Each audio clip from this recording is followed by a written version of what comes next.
All right, are we up and running? Yep. All right, I will go ahead and call this meeting to order. Will you please rise and join me in the pledge to our flag? I pledge allegiance to the flag of the United States of America and to the republic for which it stands, one nation, under God, indivisible, with liberty and justice for all.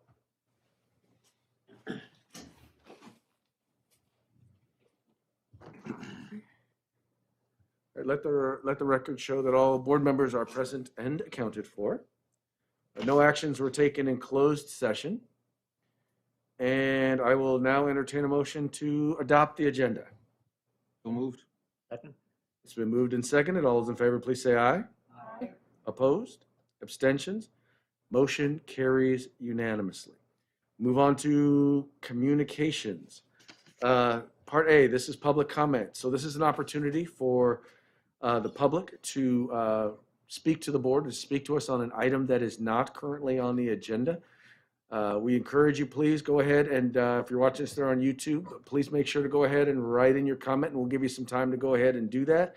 Please know that if we do not specifically address the item today or talk about it today, know that it is being taken under advisement, and we are going to look into whatever it is that you would request us to look into. So please take a moment to go ahead and do that, and we will be checking you out on YouTube.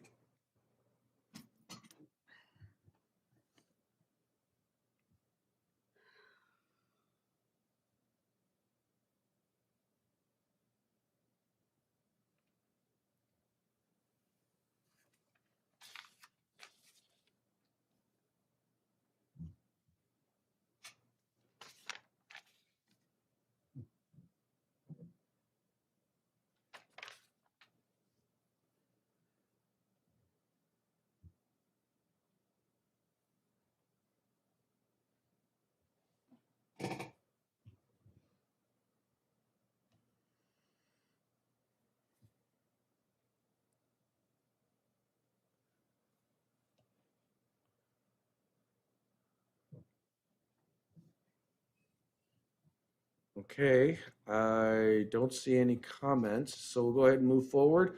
If for those of you who missed it, or maybe you're still typing, we will go ahead, if something does pop up, we will go ahead and go back to it.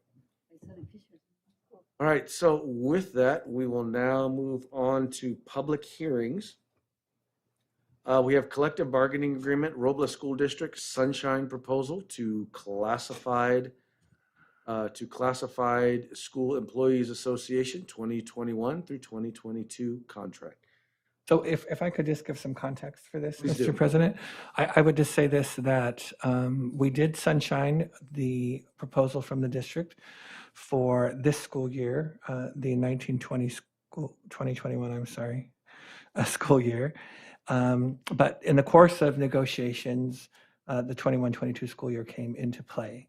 So because we had not sunshined that, we're doing that now for both units.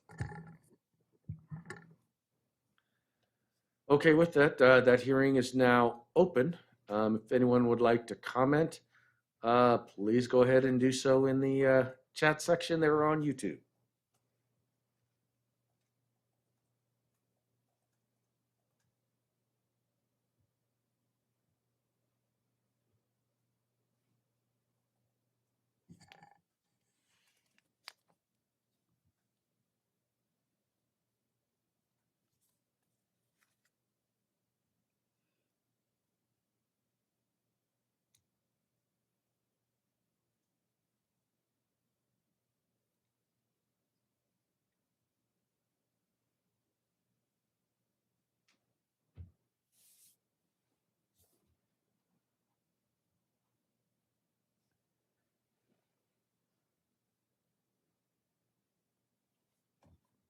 Okay, seeing no comments, I will entertain a motion to close the hearing.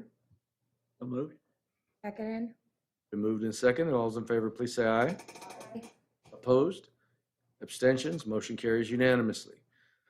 Item 2, collective bargaining agreement, Robla School District Sunshine Proposal to Robla Teachers Association for the 2021-2022 contract. I'm assuming same Same thing applies. Okay, so with that, the hearing is open. If you have a comment, please go ahead and comment right there on YouTube.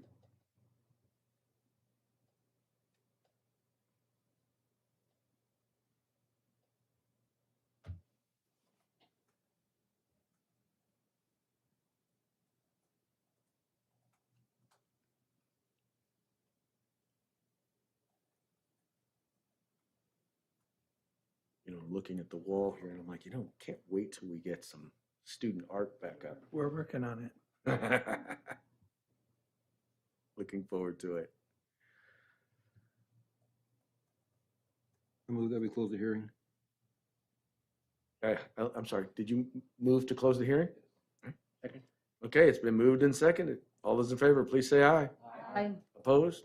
Abstentions? Motion carries unanimously.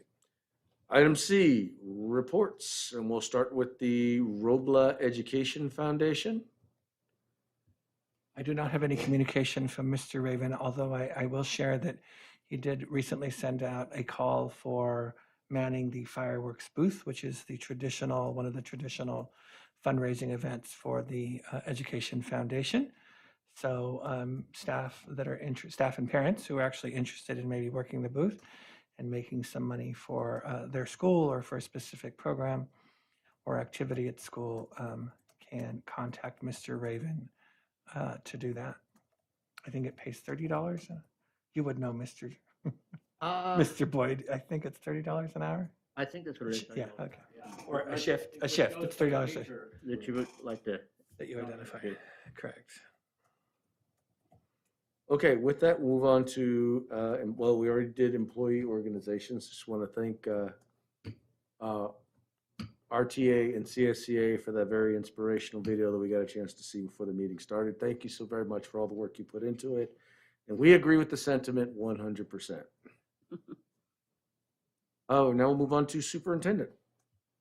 Thank you. Good evening, everyone.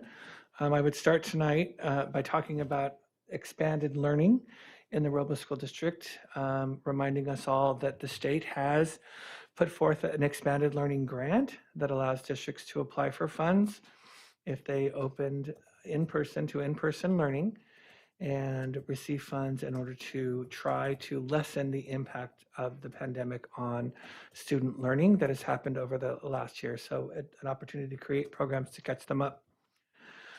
We have engaged with our community as the initial step to survey our parents and our students, our parents and our staff, to get some thoughts from them around the kinds of activities that they see as most effective. There are some specific things that money can be spent on with this funding, and it must directly impact students, of course. It must directly impact certain groups of students, which is often the case with state funding. And it does require a plan that will be due to the state on June 1st, which must have board approval, and that would come to the board then for our next board meeting. So as we work on developing this plan, we will work on engaging with our employees and the community further in order to bring a plan forth to the district.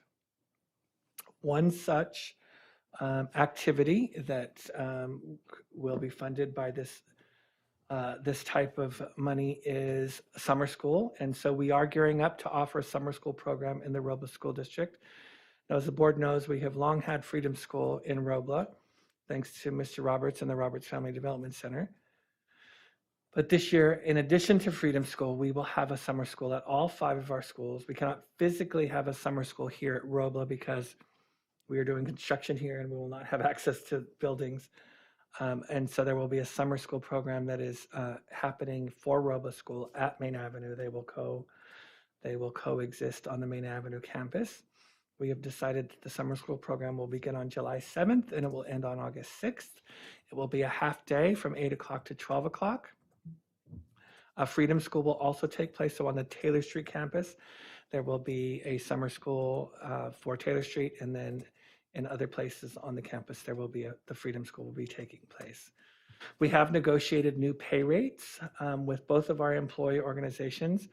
We are very pleased to offer more funding and more pay to our employees.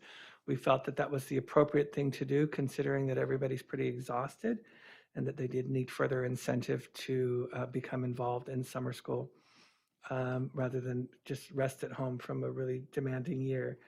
And we are hoping that that will incentivize people to become to work during the summer and support our students. So currently, we are in the process, principals and teachers are working together to design the program at each school. We are allowing each school to design a program based upon the student needs that they identify. So how the program will work will be based upon what they see in their assessment data and how they will support their students.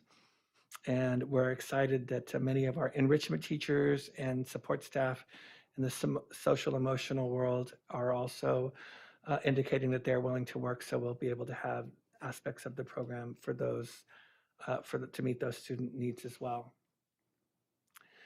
We do have what is called the post-pandemic task force that has been running in the Robla School District. That is a group that is administrators, PLSTs, working with some consultants from the Sacramento County Office of Education. And we continue to look deeply at the issues that will be facing us when students do return to school after a year of various levels of engagement. And what we foresee as a very wide span of skills that will exist, a much wider span that will exist in all of our classrooms in this coming year. So we've identified areas that we will focus on. Those areas are assessments, social emotional learning, and then interventions and differentiation in the classroom. This will inform the expanded learning opportunity plan and will be a focus of our work for the next few years. And the activities that the group recommends will be coming forth as part of that plan, as I said, that will come to the board at our next meeting. I wanted to provide tonight an update on the New Hope Middle School Charter. We are very close to having the contract with New Hope for funding the construction. That will be ready, we hope, for the next board meeting for the board to approve. This will allow us to then move forward with the actual construction of the buildings that will be temporary buildings for the temporary housing that will happen at Glenwood School. As we plan for the facility, we are also working on recruiting students, and I'm pleased to say that we've currently enrolled 80 students in our school. We are hoping to have that number grow greatly, and we are strategizing around how to continue to reach out to our families. We've had a lot of families that we just haven't been able to connect with. So it's not that they've said no, it's just that we haven't really been able to kind of share with them that this is happening. And we'll continue to work with that. This week, Mr. Pagani met with the secretaries to talk to them. I discussed this with principals at cabinet. So we'll all work together to strategize further how to reach out to families and get them enrolled in the school. I think it's important to talk a little bit about the 21-22 school year and be sure that everybody understands, the board and the public, that we are planning for a 21-22 school year that is in person, full-time for all of our students. Indications from the state are that that's what the state will be asking us to do. Indications from the governor are that all of the restrictions that have been in place will end on June 15th. And we just heard recently that even the mask order may go away.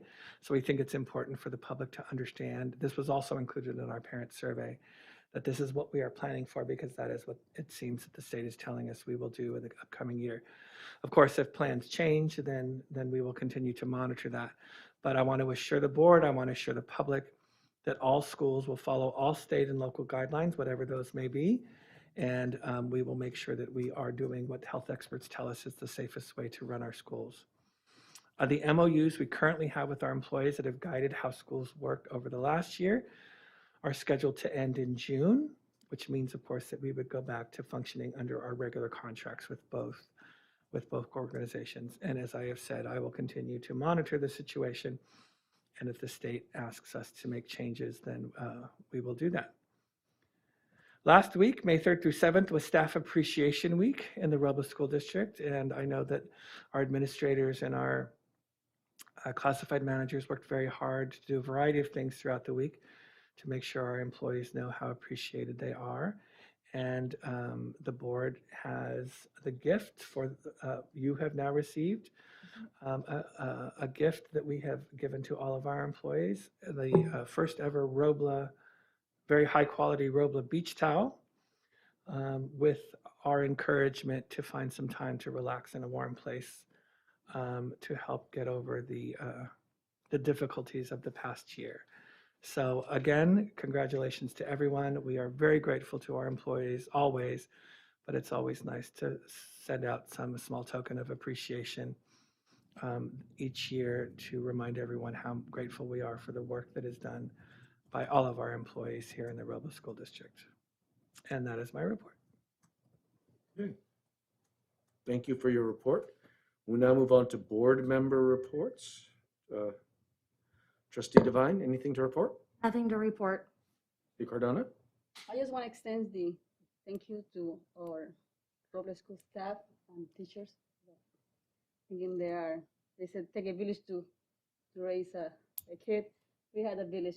We have a wonderful staff, and we like a personal, and I think my board members too like to extend our thank you to everybody. Thank you, Nubia. Trustee Barnes? Yes, as Superintendent Reyes has sent us an email, and if you're part of the Thomas School District, you'll probably notice that start sending out notices that 12 to 15-year-olds can be vaccinated now. And so if you are looking for that, or if you want information on that, you can check the Natomas Unified School District website, and they have information on that. And so exciting news that they started doing that this week. Other than that, I want to say thank you for putting up the screen to block the sun right there. Very nice of you. And thank you to the entire Robla staff for everything that they've done. Fantastic job. Thank you. Trustee Boyd? All I have is I got to visit Bell Avenue School a couple times. It's always nice going back in there. I kind of feel like I'm coming home. And the staff, everybody seems to be working real well over there. The atmosphere is not nice. I also went to Glenwood today too, and I didn't have the same chance to see everybody. I just went in the office to talk for a minute. To follow up what Mr. Barnes was saying, I'll look it up, but I have a text you can text to, and then you put in your zip code and it'll tell you where the vaccines are available. So I'll get that to you. You can put that out there too. Excellent. I think, if we're going to talk about the vaccine, I think it's just important for the public to be sure they understand that the vaccine that's been approved for 12 to 15-year-olds is the Pfizer vaccine, and that any place that is offering the Pfizer vaccine would be an appropriate place to go to receive a vaccine for your child if they are within that age group. And I will tell you, would the one with the Thomas, I would definitely recommend, because my wife and I did that one both times, and they do it. They are so so efficient, so pleasant. It's a really quick, easy experience. So if you're gonna go, I recommend the Thomas. I agree. Yes, absolutely. And I have nothing to report. So moving right along, we'll go to presentations, and with that, we have facilities update.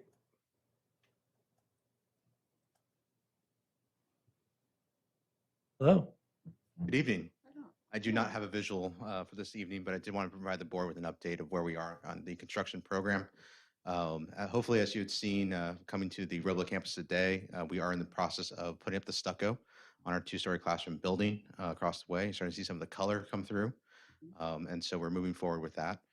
We had a very productive meeting this afternoon with the site principals of Bell, as well as with Glenwood, as a overall coordination of construction efforts throughout the district. We are still waiting for DSA approval on the Glenwood project to move forward, and as such, we are adjusting our overall construction schedule. The good news is that based on our conversation today, we believe that we will be complete with construction at Glenwood, Robla, and Bell by the start of the school year in 2022. So hopefully, this past 6 months to a year and the upcoming year in terms of disruption to the campus, we'll be able to leave those campuses much improved, and looking forward to having all those school sites fully operational and occupied by the start of the 2022 school year. At Robla, we are anticipating to be done with the two-story classroom building, the admin and the library media center, by the start of school this year in 2021. At which time the demolition of the existing permanent buildings, the remaining portable classrooms, and some of the blacktop structure will commence, and the installation of the modular kindergarten and general purpose classrooms will go forward. Right now, it's estimated that that phase of construction will be over just in time for winter break in 2021. At which time students will be able to return, we believe, from Main Avenue to occupy the site.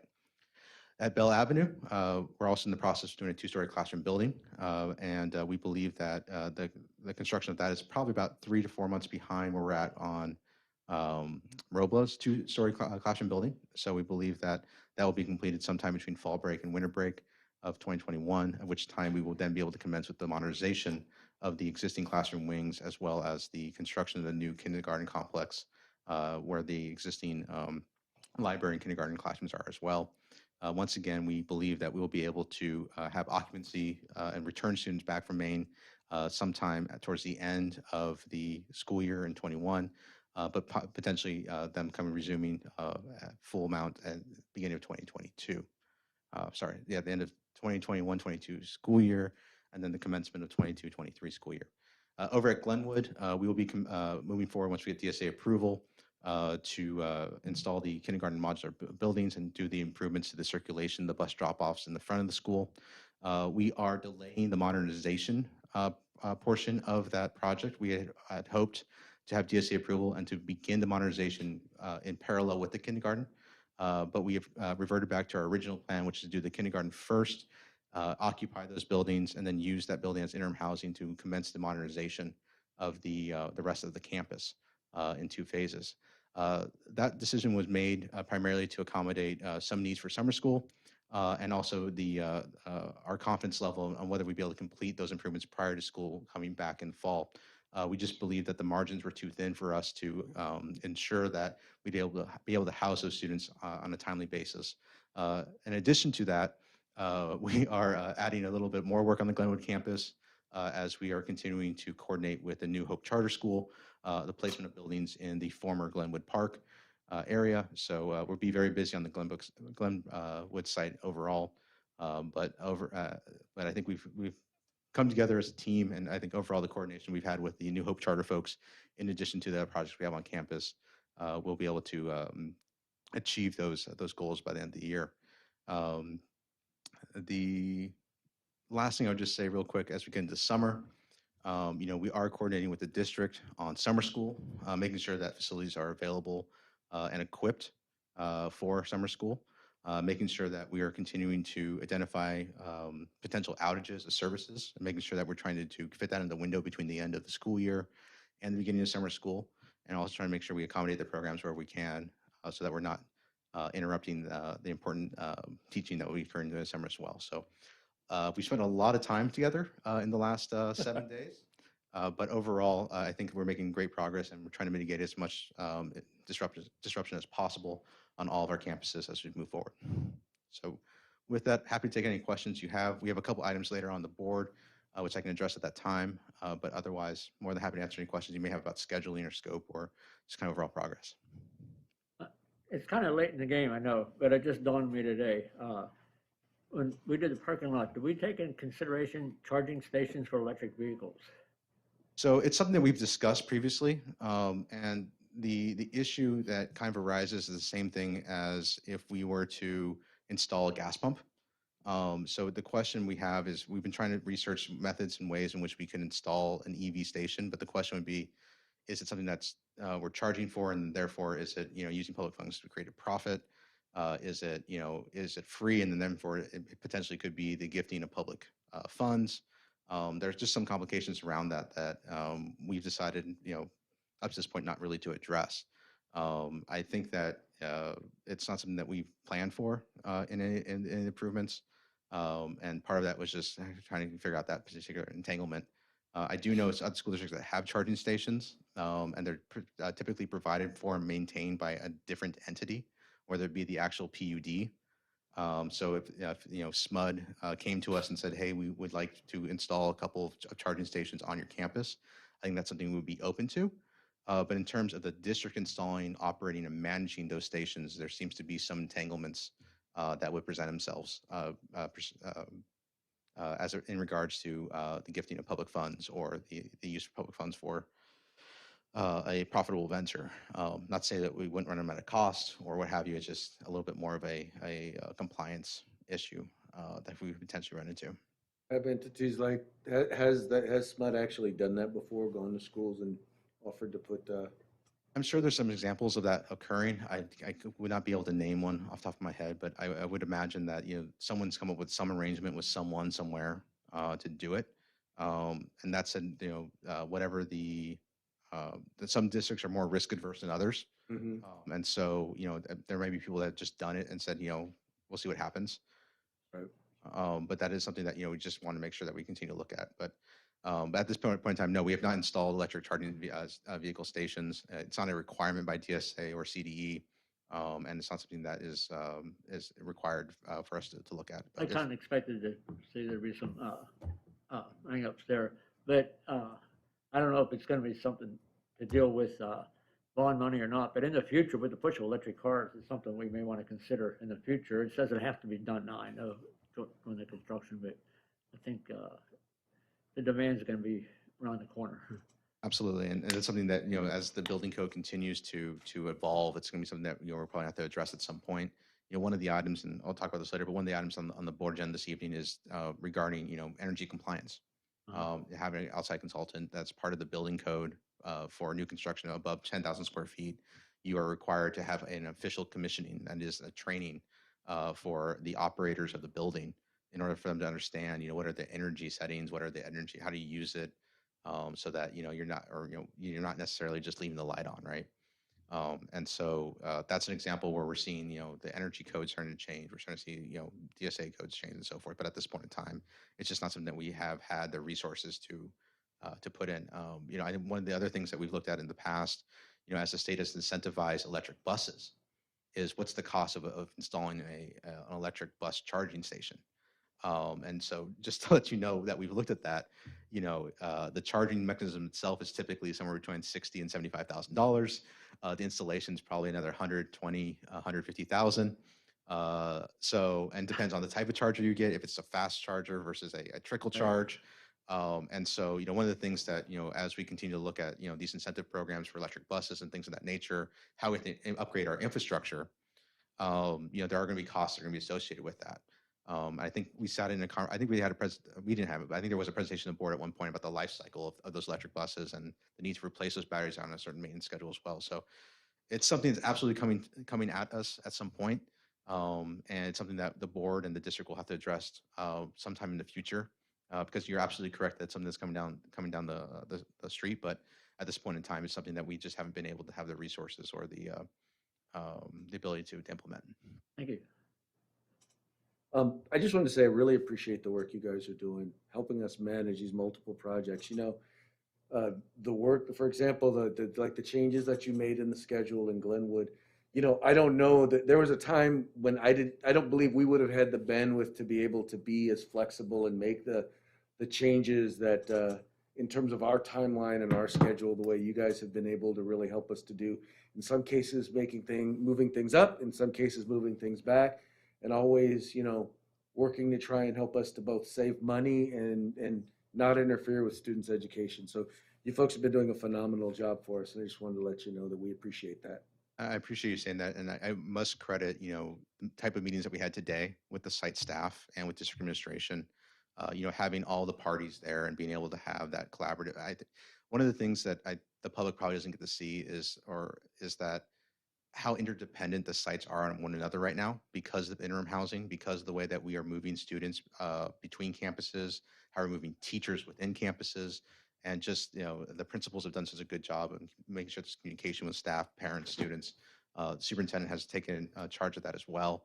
Make sure we have those opportunities. And even though we were talking about potential delays related to Glenwood, one of the things that one of my staff members had reminded me today was, we were originally not supposed to start this thing until 2022. Mhm. So even though I'm beating up myself a little bit about where we are on what we were able to accomplish this year, in the grand scheme of things, we're actually ahead of schedule of where we thought we'd be with Glenwood. And that's important to remember as we go through this. And sometimes, as a board and as a district, we forget that, we've actually accelerated the improvement program much more. And the challenge has been to set that pace, not necessarily to overcome other things that have come through it. So I commend everybody that's been involved in it. I know we're up here concisely trying to put this in front of the board every month or so, but it does take a lot of staff time as well. And I'm very thankful for all the resources that the district has been willing to provide us and support us in helping to make those happen. Thank you so much. Any other questions or comments? Could I just, did someone, I'm sorry. Just before Mr. Flores leaves the room, I wanted to echo President Toulouse, what you said about the support that we are getting from CFW. I think it is extremely noteworthy to think that in this small school district, we are doing Glenwood and Bell and Robla and the charter school all at the same time. And it does take a great deal of coordination and time and effort. And I think today is a fine example of our ability to do that. I think we had an issue come up today by what it was actually Mr. Vivier who brought up an issue that we hadn't really thought about, that we now know that we have to fix before too long in order to make things work. And it's by having the right people at the table, I think, is this why this keeps working. So we are accomplishing great things, and we do appreciate, Mr. Flores, all the support we get from CFW. Thank you so much. Thank you. And next, we'll move on to the preschool update with Christy Earhart.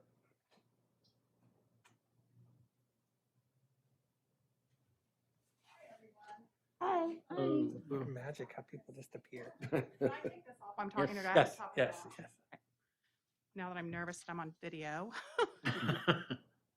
And then click this way. Okay. So good evening, everyone. I'm Christy Earhart, the director at the Robla Preschool. It's good to see you all in person again and to meet you for the first time. Hi. Hi. This evening, I'm here to provide you with an update about our preschool program.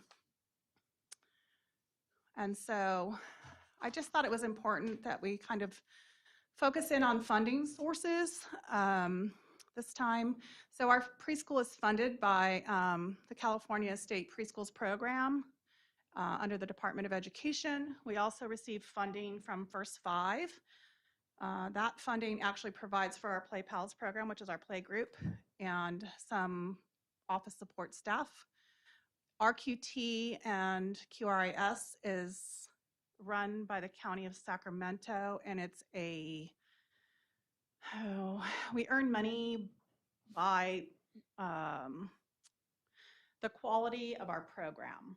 So we're rated, and they come out and do what's called a validation, and I'll talk about that more later. But if we score really high in our validation, we receive a pocket of money, and I use that for professional development and materials to keep the quality of our program up.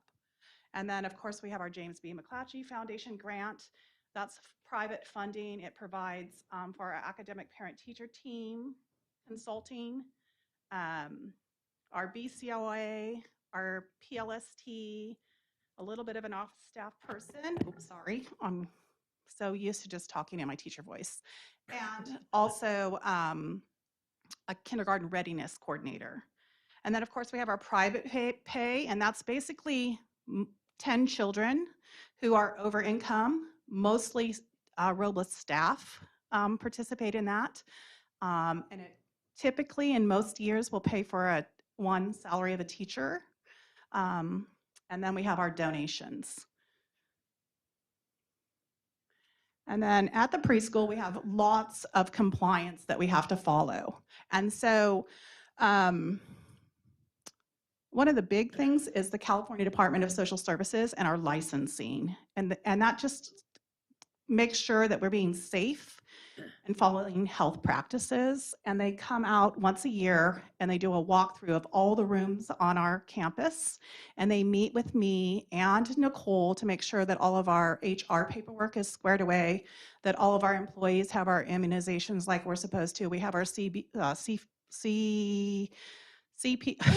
yikes, CPR certification, and those types of things. And they also just check to make sure that our chemicals have labels and the cabinets have locks and all those little tiny details.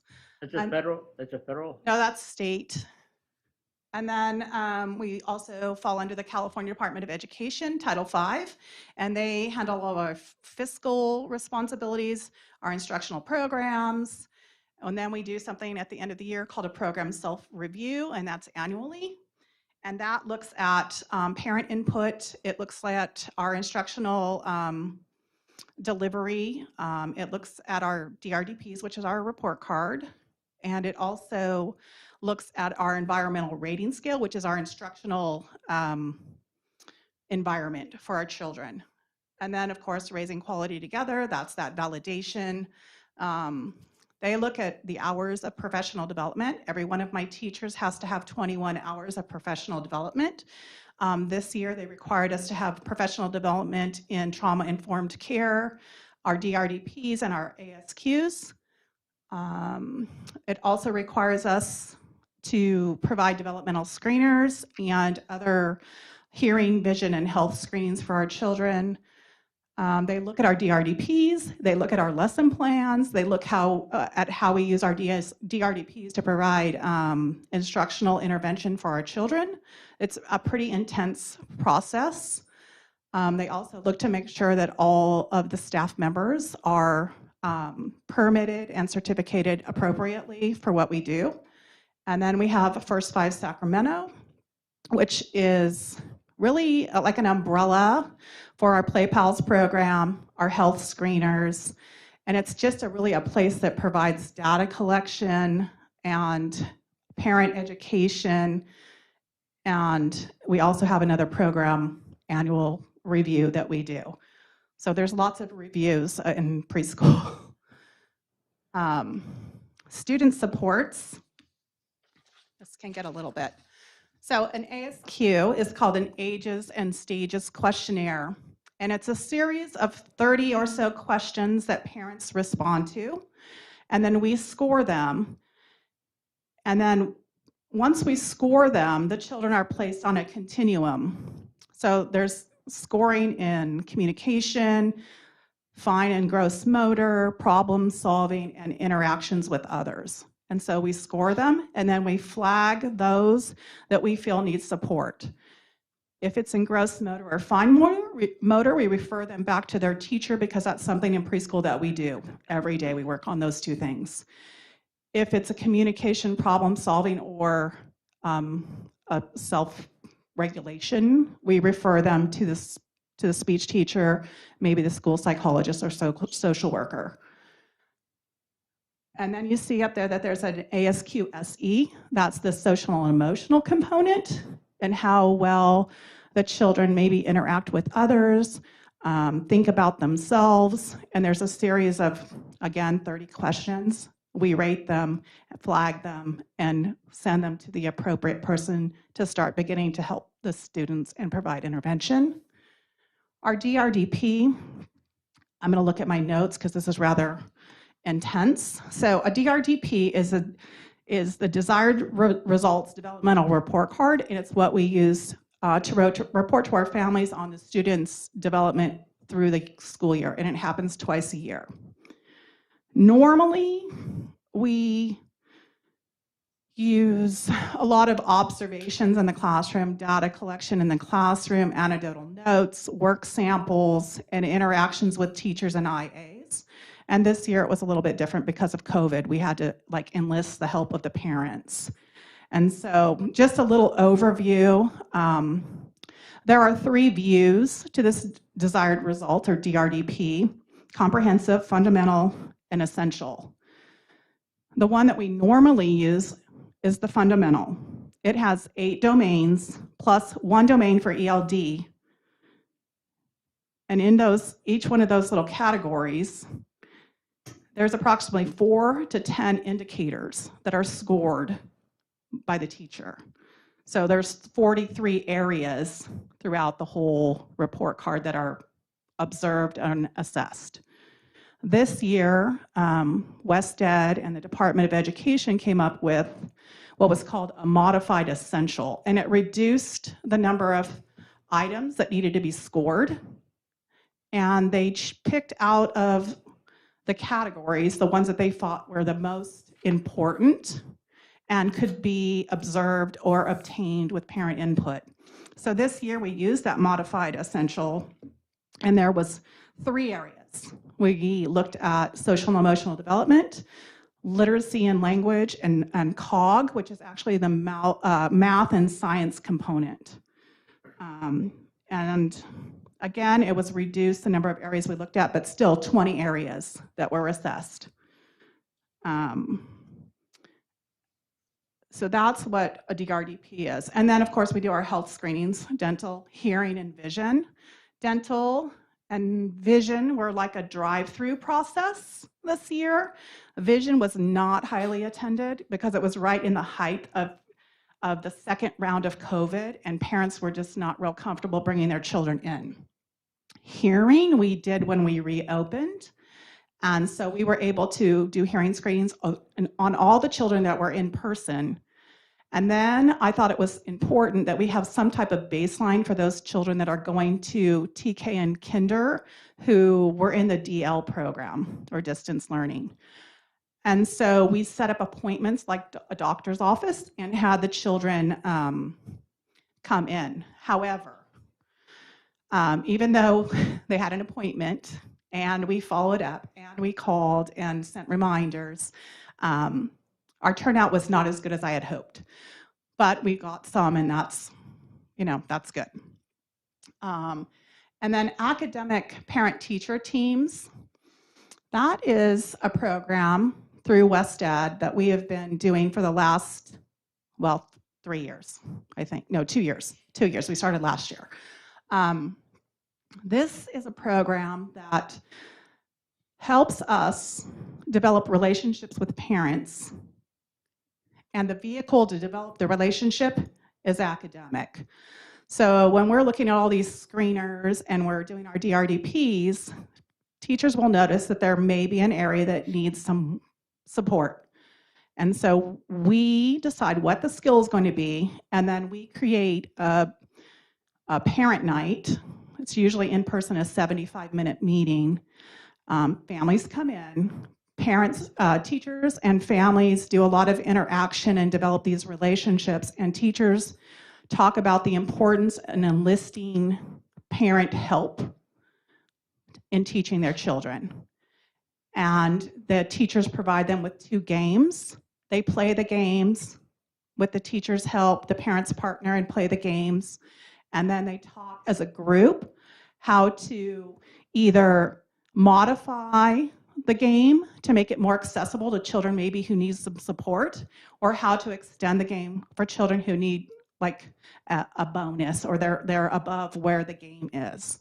And then there's data involved, and so teachers spend quite a lot of time planning this, and it's been really, I think, beneficial in, one, giving parents the power that they too are teachers, the relationship between the teacher and the parent, but also one of the things that we have to do at preschool is provide opportunities for relationship building between parents.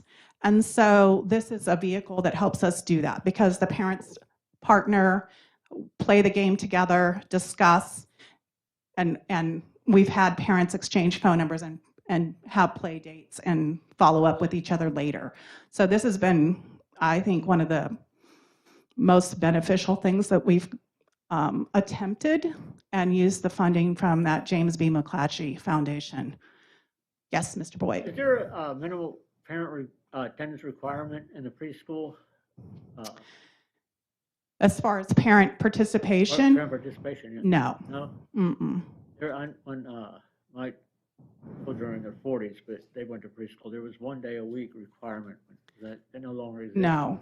But Mm-mm. I've been over there. You have a good parent. Thank you. Yeah. We work at it. Yeah. So the next thing, I just wanted a little overview of the preschool program itself. So right now we're currently with 9 transition models or cohort models, so 9 cohorts. We have 4 teachers doing distance learning. We have 1 full day program, that's our child care. And in each of those classrooms, there's 1 teacher and 2 IAs. Right now, currently 119 future TK and kindergarten children. And there are total 206 children enrolled, which is a lot less than normal. We're about less than a third, or we're at 2/3. So we're missing a third of our children. So our demographics at preschool, 34% of them are English learners. Our student ethnicities, African American, Asian, Caucasian, Filipino, Native American, mirrors the district almost exactly. The one thing that does really not mirror the district exactly is our staff. Our staff is very diverse. We have teachers and staff members from all over the world, and they are so incredibly wonderful to work for or work with. And they also speak multiple languages, some of them 3 or 4 languages. So when it comes to meeting the needs of the families in our community, we're able to do that. And our staff pretty much mirrors the children we serve and their families. So it's just a wonderful environment to work in. And here is, well, we had a multicultural day where the children did a parade and they could get out of the car and do a picture with their family in their customary clothes. And so those are just 2 pictures there. You don't need to play the video, it's okay. Thanks, Adam. And so this is our DRDP data. And I did a comparison. I know it's kind of hard to see the colors, but I wanted to be color coordinated. So it goes, on the left is the English language development. The very bottom is discovering language, and then it moves through integrating English. Understand that at preschool, there is no assessment for designating someone as ELD, like in an elementary school. This is parent reported on a form. So in the fall, you'll notice that we had a very, very small portion of children in the Discovering English. It was like 2%.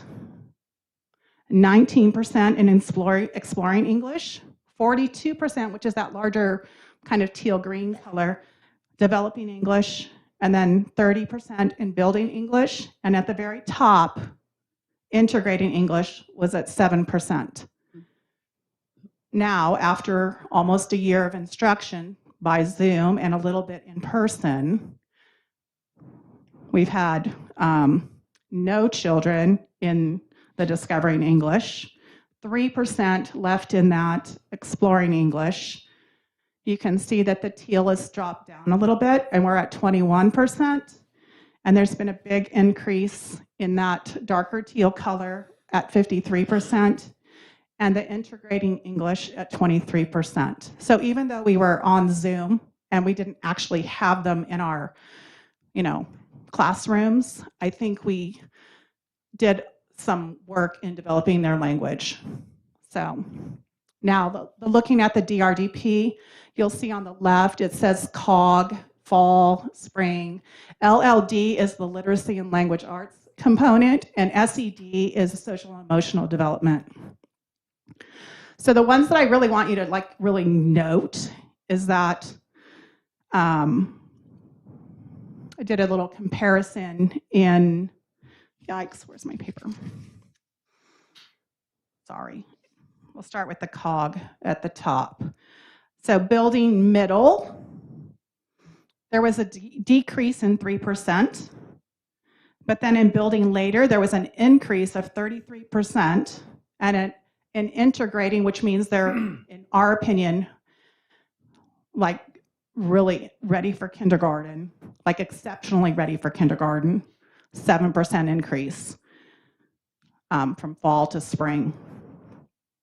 In our language arts, 16% increase in the building middle. Then building later was a 22% increase and an 8% increase in that integrating. And you can see the gray bars get bigger in the spring. And then at the bottom, social and emotional development, we had a 12% increase from fall to spring in the building middle. Building later, 26% increase. And in integrating, 13% increase. Our Play Pals program, which is one of our favorite things to talk about at preschool. Miss Lisa does a fabulous job. This year, the whole program's been held virtually because it requires a parent to attend. And because we have that rule that parents cannot be on campus, we've just held it virtually, and it's working. And parents have reported that they like it. It's flexible. So we have one teacher and one instructional assistant. The funding for the program is provided by First Five, as I said earlier. Normally, attendance is on a drop-in basis. We use a research-based developmental playgroup program or curriculum. Parents are interacting with the children in a welcoming environment, and even on Zoom, Miss Lisa is managed to provide a welcoming environment. It's a lot of fun.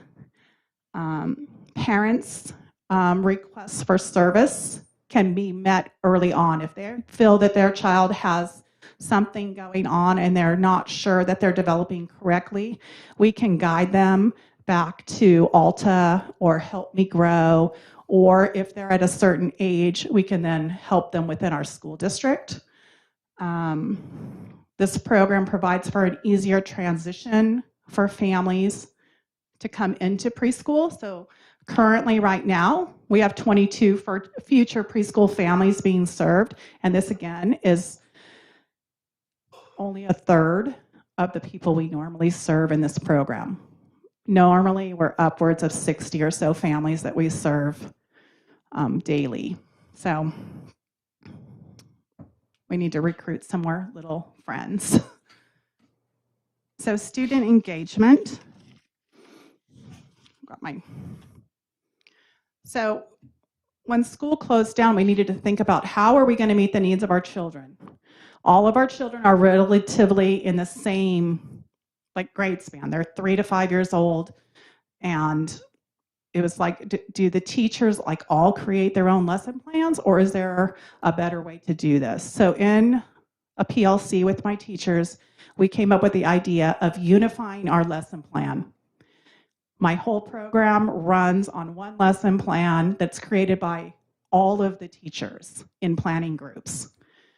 And then it's run through a teacher, the PLST, that refines the work, and then it comes to me, and then I review every lesson plan, and then it's sent out to the teachers, and they post it in their Google Classroom and then to their Google site for parents to access. In order to align with the school district to make it easier for our families, technology is not something typically preschool does. We do not like screen time for our children. Our teachers use their devices to do teacher work, data entry, those kinds of things. Now it was moving to, this is the vehicle in which you have to provide instruction. So there was a huge learning curve. And thanks to the district, and Adam in particular, we were able to pull that off. My teachers have phenomenal Google sites. They are very skilled at using those now. Of course, we use Zoom, like everyone else, to keep it simple for our families. We also have what's called Padlet, which is a place that I started providing additional resources for families if they were looking for some more books on certain topics or wanted to go on a virtual field trip to the zoo. I put links in there for families to access, and we email the link out to the families. I also implemented on a YouTube channel a reading with Miss Christie, and I do several read-alouds a month, teacher requests or thematic-based, and they put those into their Google Sites for parents to access. We also have virtual visitors to our school, such as Phil Tolga. We've still kept up with our school spirit days that we used to do when we were in person. And currently, we do have cohort models going on at preschool, just like they do at the elementary school. So we're attempting as much as possible, although our program is very different, is try to keep pace with what's happening in the elementary school so there's not like two learning curves for families. And this is just an infographic about our student engagement. So this year, the Robla Preschool celebrated student diversity with a drive-through multicultural parade, informational videos, songs, and read-alouds with the principal. And if you look at the two numbers in the yellow circle, that is data that was taken from our participation logs. So in trimester 1, we were at 96%, and in trimester 2, 91%. We had some parent feedback from a survey saying that teachers did a great job teaching 3- and 5-year-olds on this platform. And then something that's you don't often see, but this year was kind of amazing, is that 99% of our families participated in our parent-teacher conferences this school year. 99%. And I don't know if it's because we had the teachers were very flexible. If parents needed to come in and talk, they were okay with it. If they needed to do it on the phone, they did it on the phone. If they wanted to do Zoom, they did it on Zoom. So almost every parent met with their teachers twice for report cards. And then our teachers also were required to contact families twice a week the whole time we were doing distance learning. So that was a lot. And I allowed them, you choose your vehicle to communicate with your parents, text message, Zoom, phone call, email, but you have to do it twice a week. This was on top of responding in the Google Classroom stream that they did when parents submitted work and they made comments. Teachers and IAs made comments in the Google Classroom daily. And then we've been really focused on parent engagement. And so these are just a list of some of the things that we've done at preschool. Of course, we always do our orientation. We host Parent Collaborative monthly. It's kind of like a site council meeting. Mr. Boyd's been to one before. We implemented Wellness Wednesday, and that's hosted by our BCOA.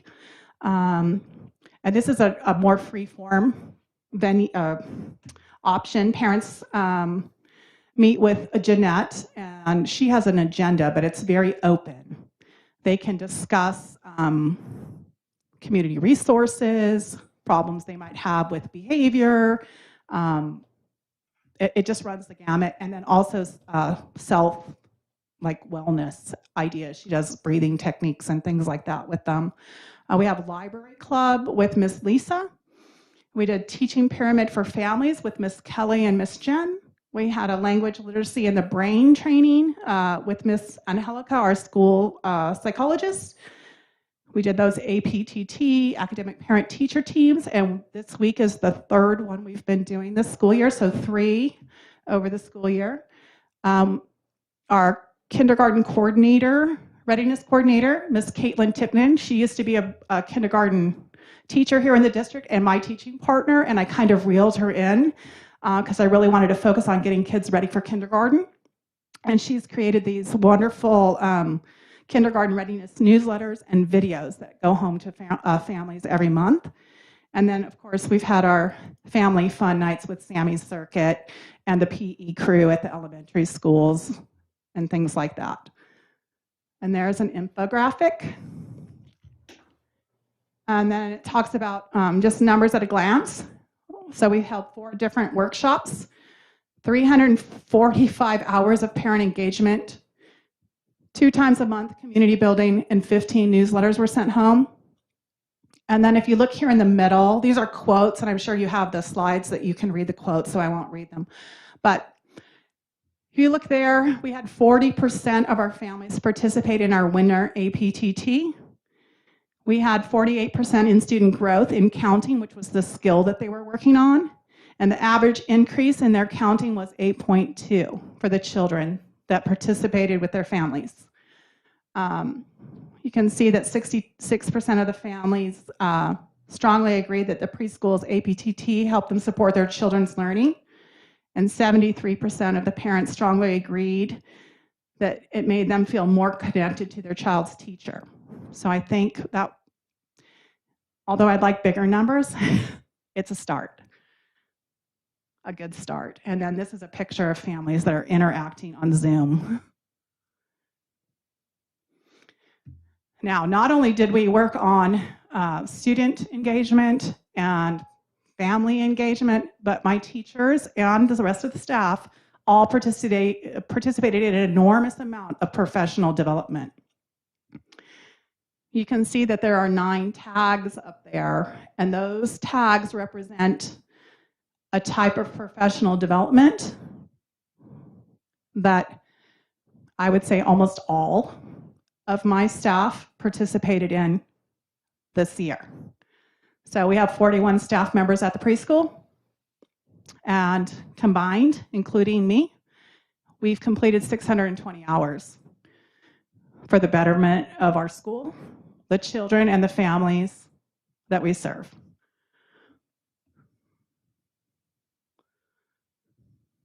And so our continuing work.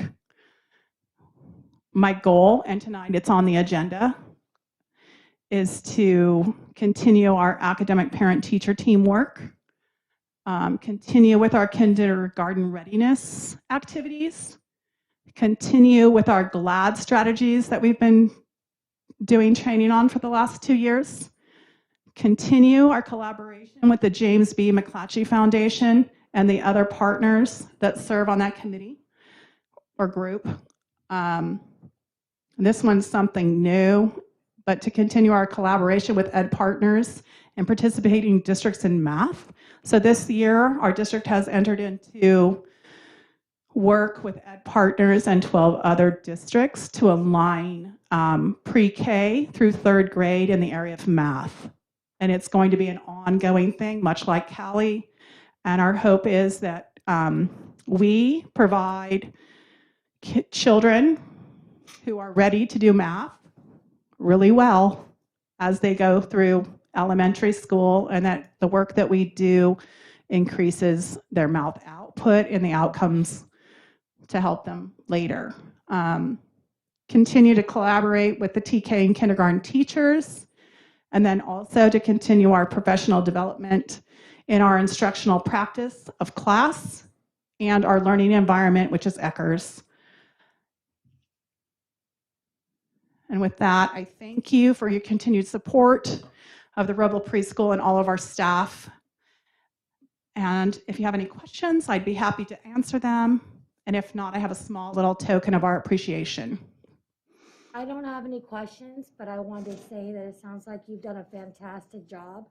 Working with 4-year-olds is online and trying to teach them, especially preschool, has got to be challenging. And it sounds like you guys succeeded really well, or at least you did good. And I'm really grateful for all the work you guys have put in. Thank you so much. Thank you. My teachers and staff are rock stars, in my opinion.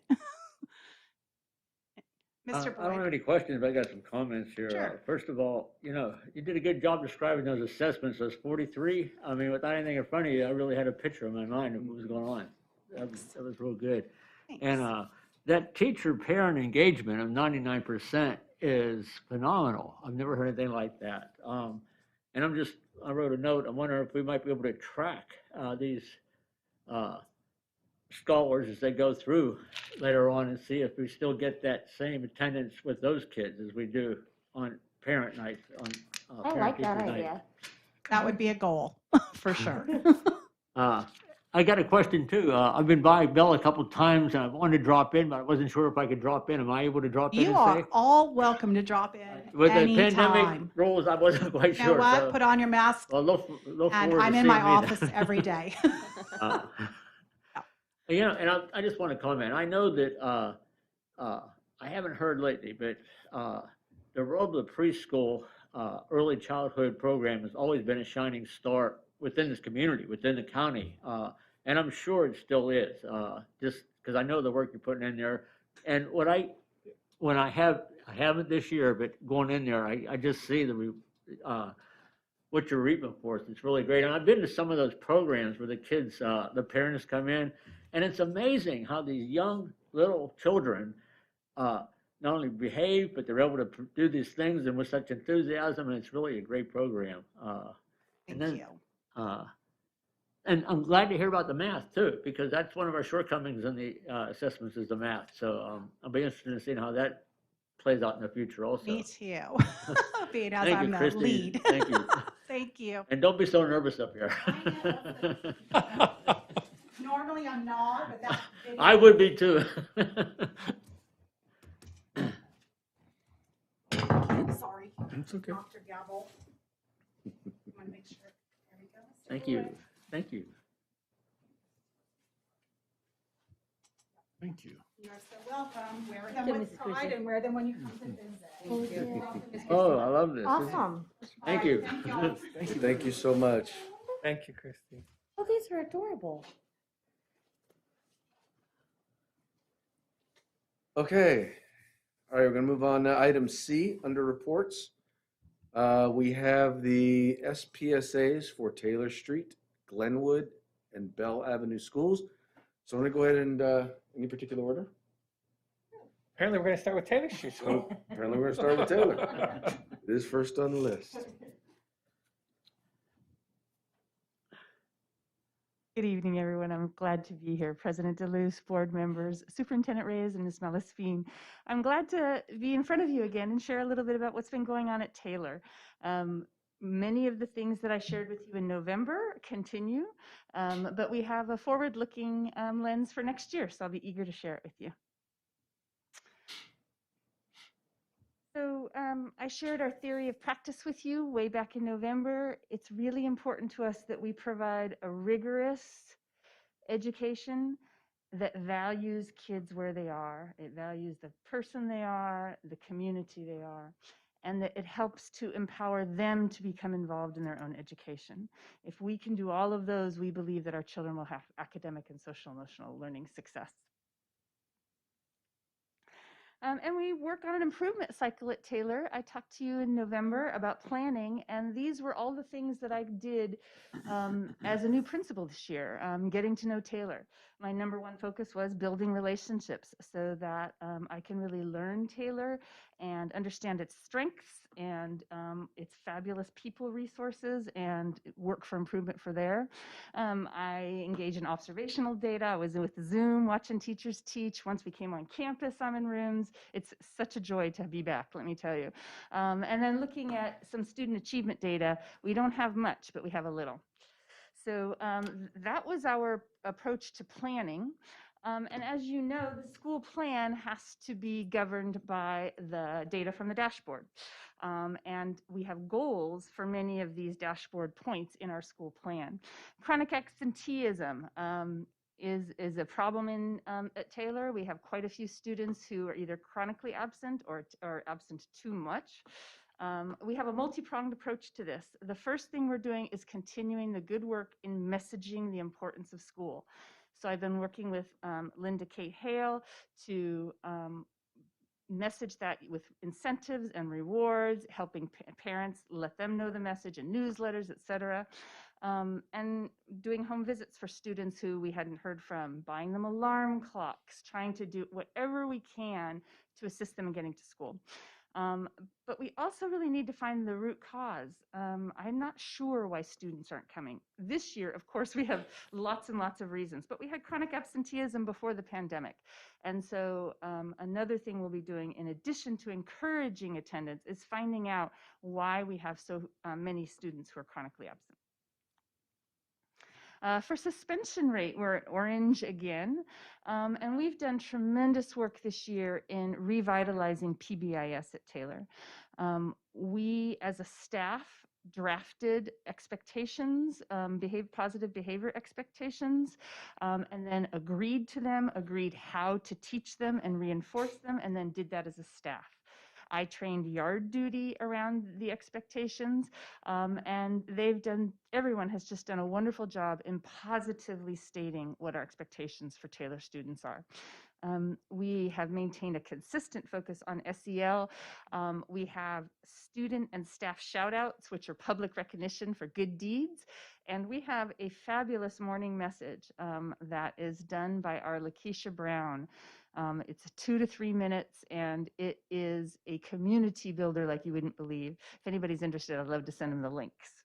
She does them and then posts them so that even our distance learning students can benefit from them. So with all that, we are having a very smooth running Taylor. Now we have about a quarter of our kids at one time, but it's a good start. And I feel like we've paved the way for next year for good behavior at Taylor.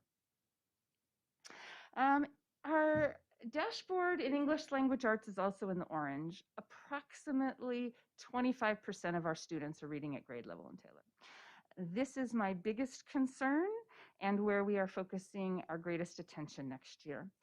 So this year, we did a lot of work in site and grade level PLCs around engagement.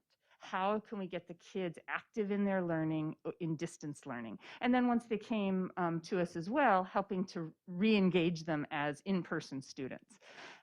We have a real emphasis on third grade intervention because we know that third grade year is absolutely critical. Next year, we're looking at professional development for the entire staff on reading skills.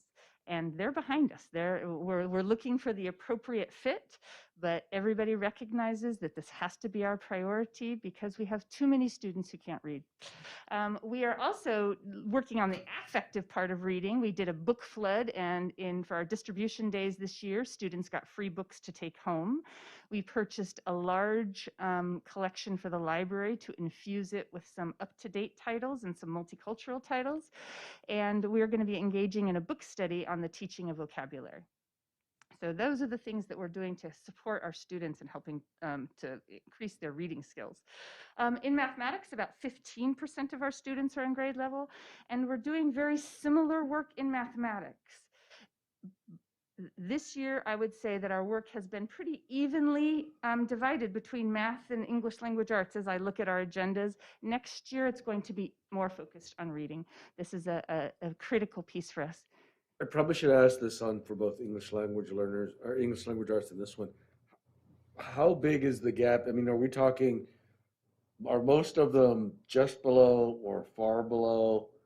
I mean, where, or at least this most significant group of the students that aren't at grade level falling?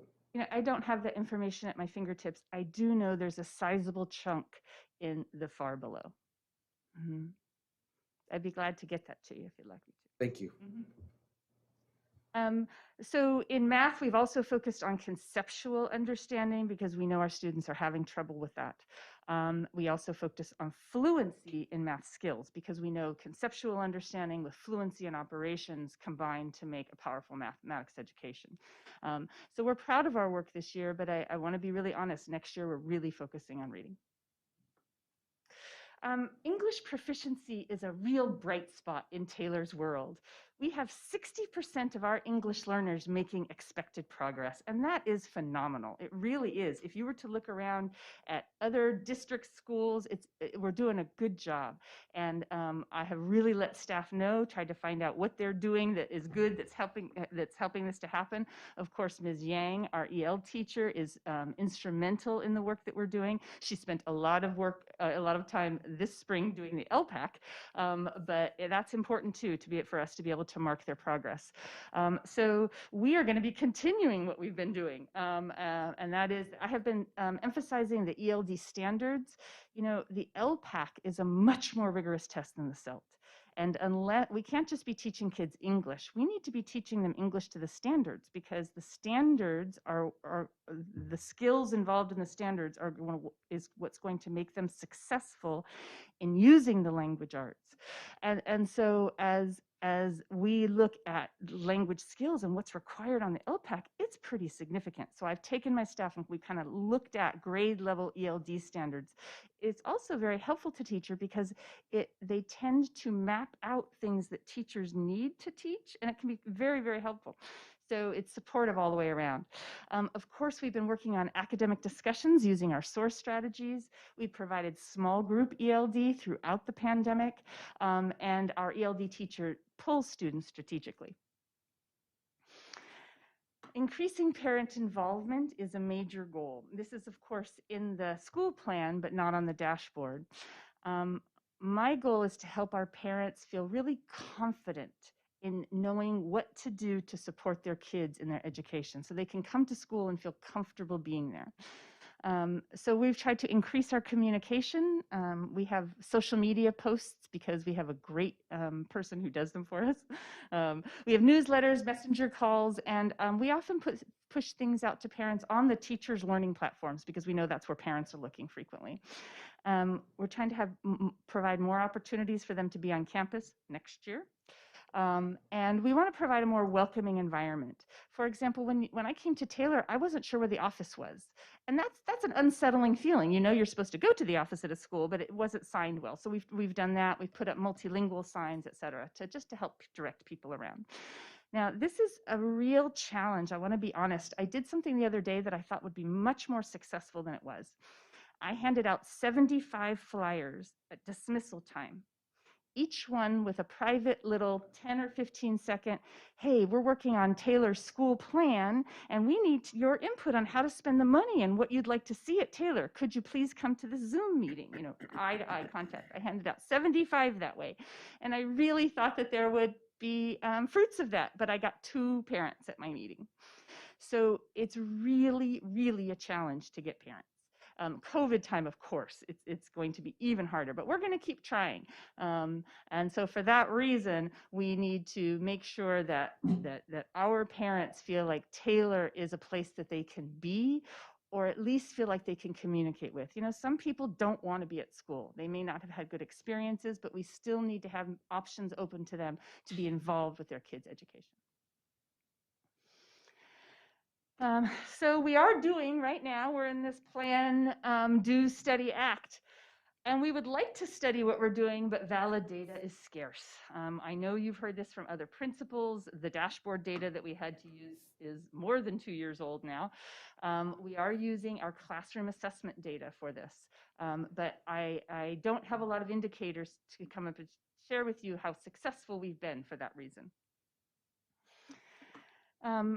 In 2021-22, when we act anew, as I shared with you, we are going to have an increased emphasis on foundational skills and mathematical concepts, and we're going to have a continued emphasis on SEL and parent engagement. Those are areas that we will be incorporating into our reading work.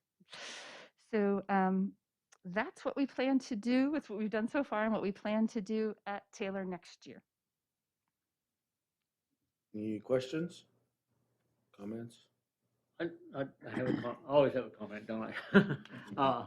I just want to say, don't be discouraged about that lack of, and the reason, when I first got involved in the schools, my kids were in preschool, and it was over in North Sac district at the time, and I was involved a lot because I was the only male among the, but at the time there was space and some resources. The principal allowed me to try to get together a parent involvement in the school.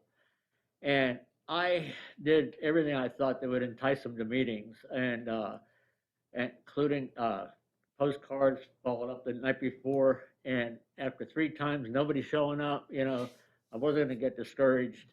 I found they bribed them by saying whoever's parents showed up was gonna get an ice cream the following week in the cafeteria. Everybody got an ice cream, but it got a good core of parents. Mhm. The comment I have to say is, I'm glad to see your interest in doing that. Don't give up. You'll find a way. And once you do that breakthrough, reaching, it's kind of compounds on itself. It'll work. So and you have a challenge over at Tater right now too, getting the parents involved. So just don't feel let down. And we'll be behind you 100% on that too. So Thank you for the encouragement. Yeah, I was gonna add on to that and say, yeah, parent engagement rate at that level has always been a challenge. So yeah, don't give up. And I do encourage you to come up with some out of the box kind of solutions, such as ice cream. That sounds pretty interesting. But it's required. I applaud your enthusiasm. But yeah, that's a tough one.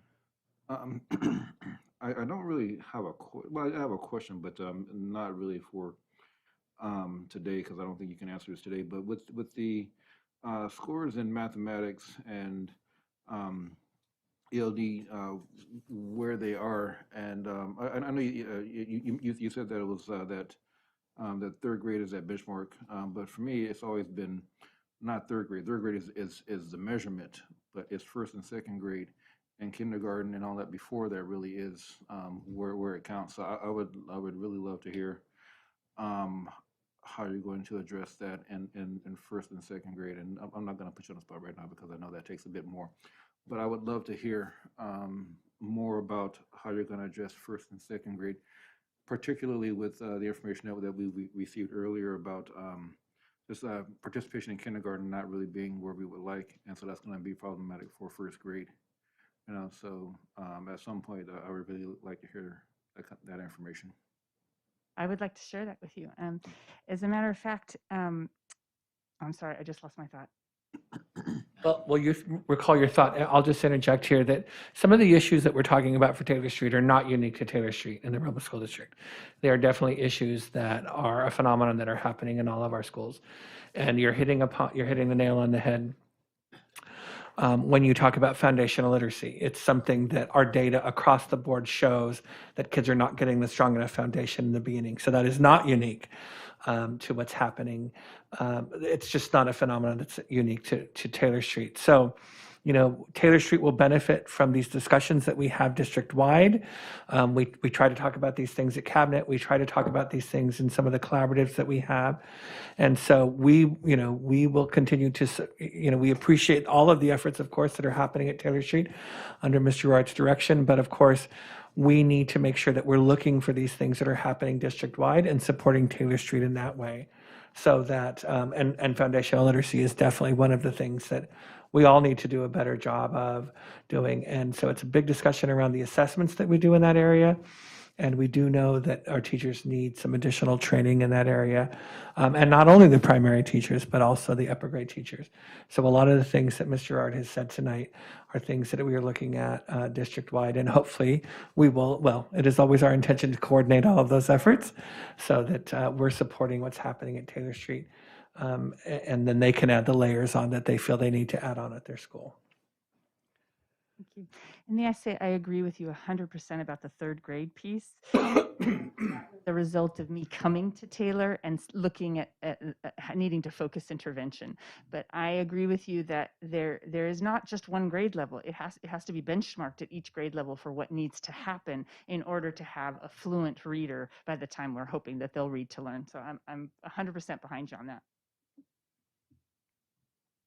I'll just say you came to the Robla family at a challenging time, obviously with COVID and all of that, but you've done a phenomenal job. You can tell that you've gotten a pretty good read of where the students are at, and I think that as we start to come back, I have all the confidence in the world that you'll be able to, working with the staff there and working with your colleagues at the administrative level, be able to come up with some strategies that are going to make a difference there. And I just like my fellow board members, I appreciate your enthusiasm and your attention to detail.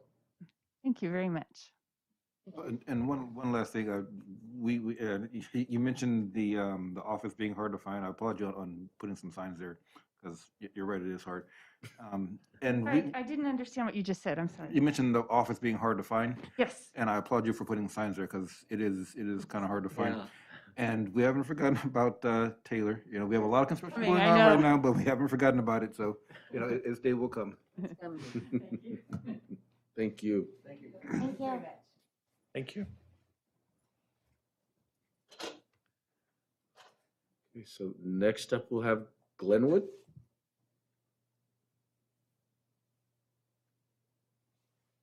How do you make them magically appear, Sherry? Yeah, it listed you as, Okay. He's coming. yeah, and Did I say things? I just date myself. What did you say? I just, You too, though. Yes, you did. I did, didn't I? I don't have a ponytail. Here representing Bell Avenue. No, I'm just Adam might be able to. going. Superintendent Reyes, ladies and gentlemen of the board, I'm Dr. David Gutierrez, proud principal at Glenwood Elementary. Coming to just give you a little bit of an update on the single plan for student achievement that was approved by our school site. Just real quick, if you're gonna wear the mask when you speak, if you could get a little You closer. can take to the off your mic. mask, Dr. Yeah, Gutierrez. you can That's take it fine. off if you'd like. There you go. Well, either way, you got to speak. You got to get Yeah. close to the mic. And you do need, yeah. So that the folks on Is this better? YouTube can hear you. Is it better? Okay. Yes. There you go. All right. So I'm going to be giving you some highlights of our single plan for student achievement for next year. One of the things that I'm sure you've heard over and over again is that data is very hard at this point to really use it effectively. But you know, I do want to go through a couple of some of the things that we've been doing and some of the things that we're planning to do. And I know you'll probably read through the 75 pages of the plan, but here's some stuff that we want to talk about. For us, one of the things that we've continued to do is align ourselves with the district vision as much as we can. And we know this district vision statement: every student reaches their potential in a growth-minded environment, rich in challenging practices and reflective learning for all. And when we're looking at professional learning communities, we want to make sure that we're always aligning ourselves from district all the way down to the grade level.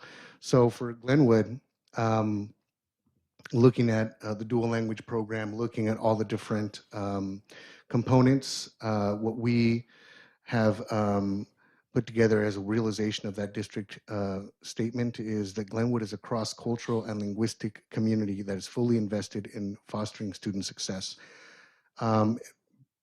Again, looking at the dual language program and the English only program, we want to make sure that we're one school and not two schools or two programs.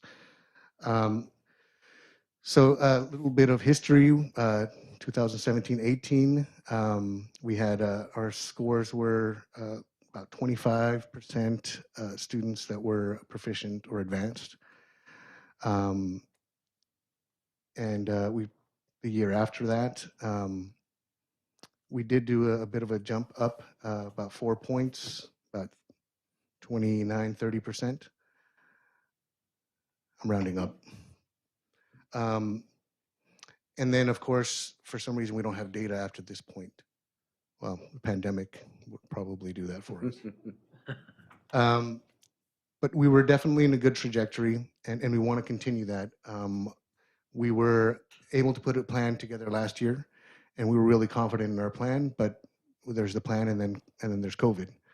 So much of what we're going to be talking about is a lot of the stuff that already was in the plan previously, but we weren't able to just execute because we had to switch gears. As far as math goes, we were also having really low math scores, about 20% or so, and a lot of it was centered in that 5th grade area. We were able to give more support to that 5th grade team. Unfortunately, we didn't go up. We went down 0.17%.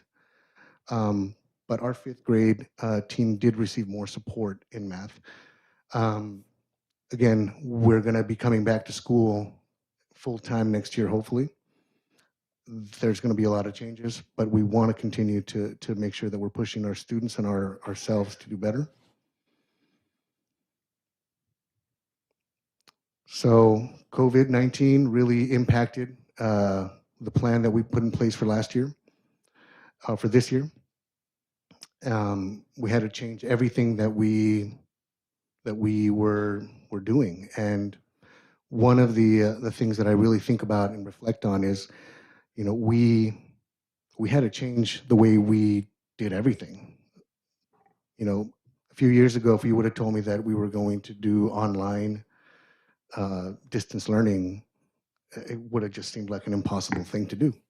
And yet, on a dime, we were able to shift and reinvent what we think of education and teaching and learning.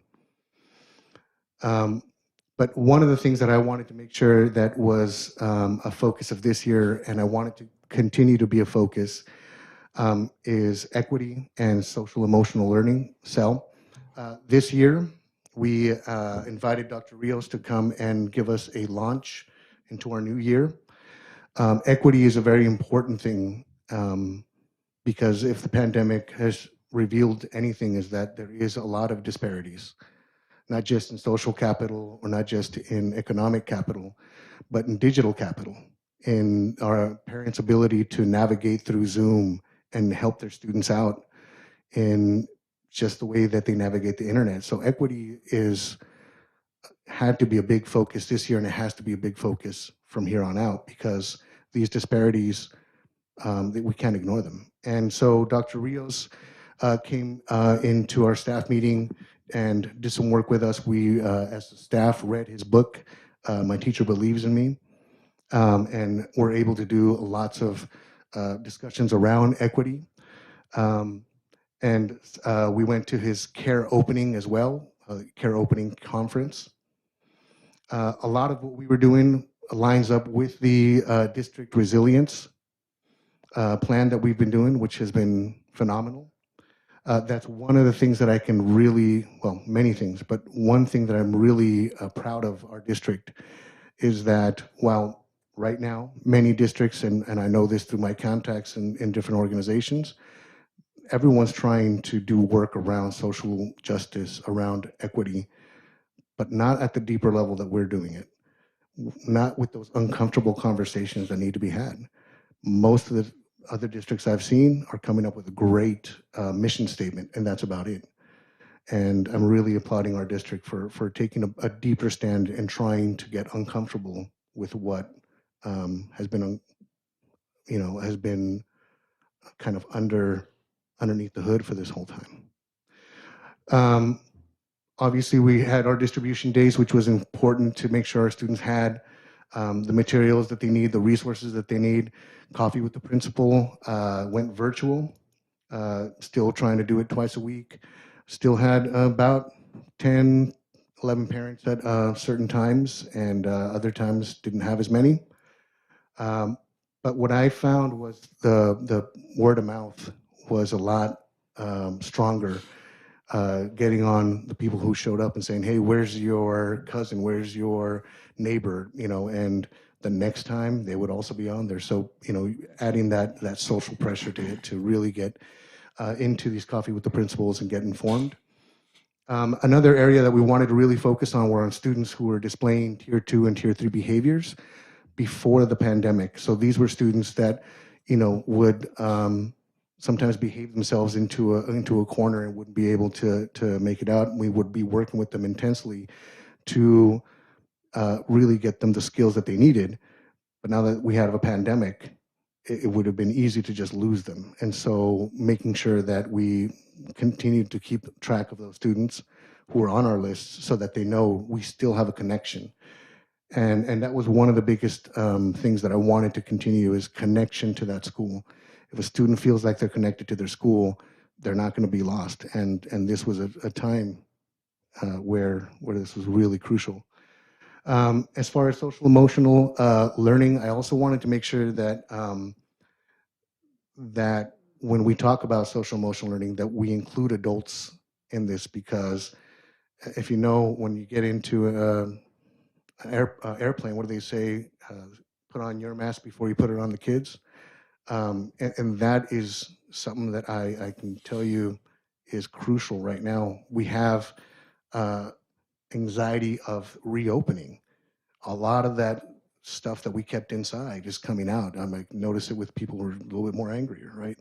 So making sure that we're staying connected as a staff, making sure that we're trying to practice what we preach. If we tell students you have to be mindful, then we should be practicing it too. And so one of the things that I did was a staff Flipgrid. So at the beginning of the year, because we have new staff members and people didn't know each other, so we did a Flipgrid, which is a video, like a video app where you're able to record and people can respond to you. And so every staff meeting we would put on first grade. These are our first grade teachers.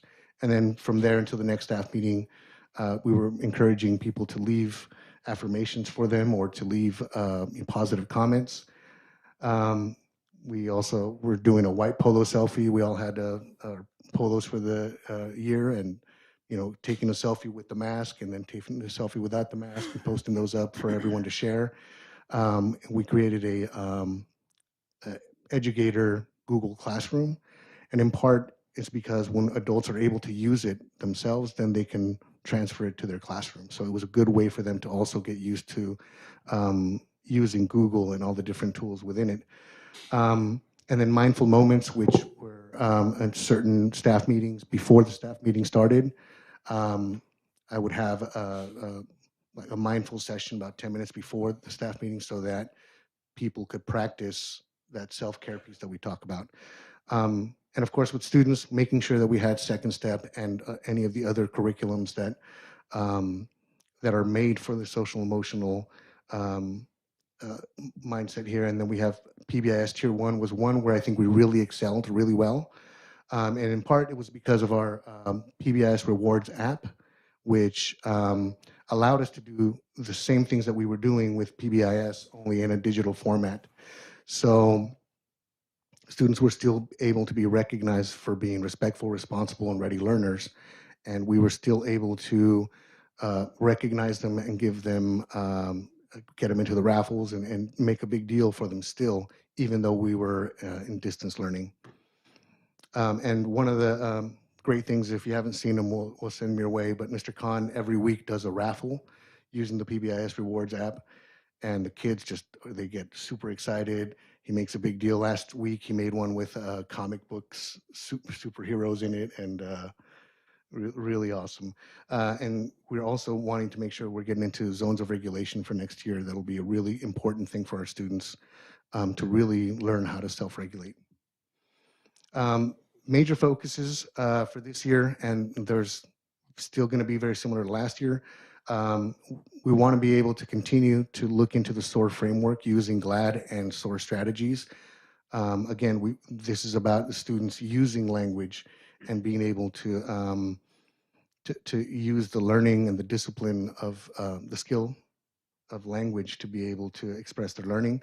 The dual language immersion program is continuing to grow. And we want to continue to support it with professional development. And one of the other things is language acquisition, as well as literacy in both English and Spanish is going to be really important for us this year. As far as student supports, school climate is always going to be on our front burner. Parent and community engagement, and we want to include equity and SEL. And I would say for all, you can't have one without the other. There is no social emotional learning if there is no equity. They have to go hand in hand. As far as implementing the plans, again, looking at SOAR strategies, GLAD, continuing to push our technology, our educational technology. Our teachers got a really, I think all of us got a crash course in Zoom, a crash course in all these different digital technologies, but we don't want to let that go by the wayside as soon as we're back in the classrooms. I want to continue to develop my instructional leadership team on campus so that we can run our academic program in a way that's more organic. And that feeds directly into professional learning communities. For us, it's very important that we're following professional learning community protocols with fidelity. We can't say we're a PLC if we don't do the things that a PLC should be doing. And then finding more professional development for my dual language teachers. As you know, dual language programs, they're growing, but they still don't have all of the resources that they need. So finding those opportunities for them to collaborate with other schools, finding those opportunities for them to visit, see other classrooms, go to conferences, really develop their skills. And math is going to be a very important factor as well. We're looking at doing additional tutoring as well in the morning or in the afternoon, whenever we can get students to really get that one-on-one support. For our English language development or English language learners, we want to continue to have designated ELD during the classroom. We want to continue to make sure the teachers are doing that teaching that is integrated, but also we want to continue to do the designated 30 minutes for EL students, but also primary language supports for both English and Spanish. So we have DLI, we have Spanish speakers, we have English speakers, but we also have Spanish learners and English learners. So we want to be able to make sure that we're supporting them in the language that they need support in. And we also want to continue, again, academic conversations, constructive conversations through SOAR and GLAD for our EL students. One area that was of concern for me was chronic absenteeism. Before the pandemic, we were targeting this area, and during the pandemic, that was what really kept us up at night, was if these students weren't coming to school, where were they? And now that the pandemic is forcing everyone to be distant, how are we going to be able to get to them? So using all the resources that you've probably heard of, student find systems, home visits, trying to make sure that we're doing every single thing that we can to reach out to these students and connect them back to the school. I think we've been pretty successful. We've been able to track down, and if we know a student has moved to another place, then we at least verify that, make sure that they're in the right place. But as you know, the pandemic, we lost more than just schools. People lost jobs, people lost family members. We're in a place of where there was a lot of chaos, but we wanted to continue to make sure we reach out to these students so that they're not alone, and they know they have support here, with food, with whatever it is that they need. And so for next year, again, I'm going to be pushing on attendance. I think a lot of people got used to either working or studying from home, and so it's going to be a big factor for us. So continuing to push everyone for 98% attendance next year, weekly, monthly prizes, recognitions, trophies, Saturday school is something I also want to continue to make sure that we're having attendance recovery.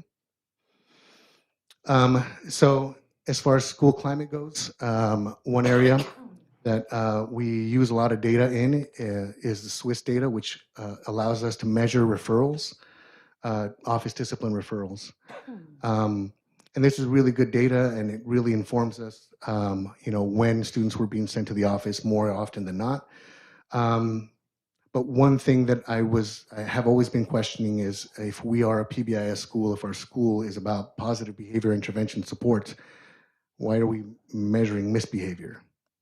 And even though this data is good data, the point of positive behavior intervention support is to reinforce positively our students. And so how do we measure that? And so because we've been using the PBIS Rewards app, anytime a student gets recognized for being respectful, responsible, ready to learn, that data is stored.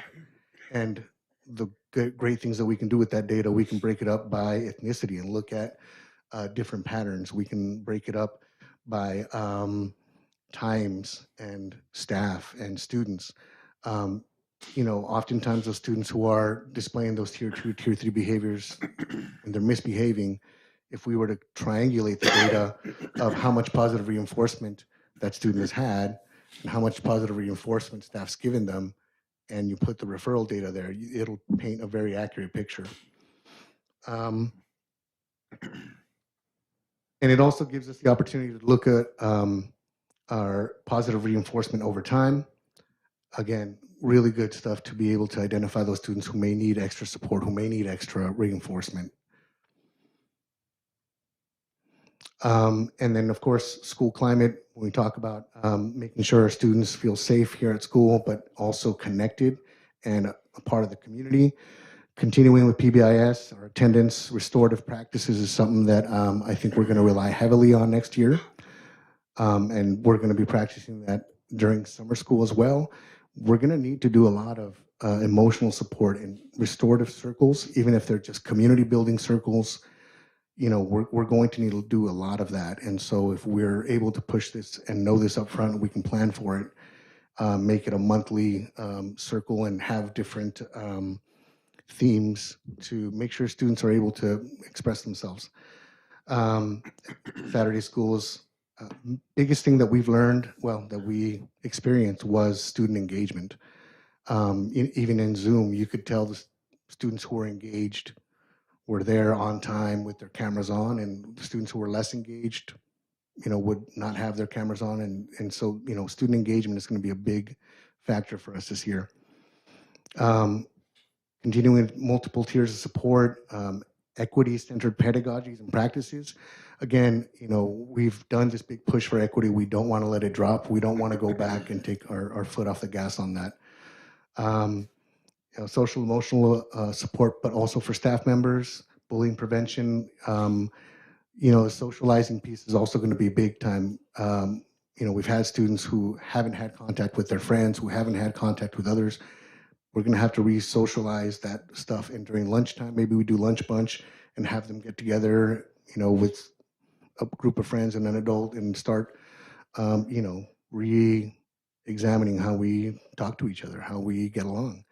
And then, of course, reteaching behavior, being proactive. We don't want to have to react. We want to get to things before they happen. We're hoping to really kick off zones of regulation school-wide, continue with PBIS rewards. As far as parent and community engagement goes, you know, we want to continue with school site council, ELAC. We want to continue with coffee with the principal.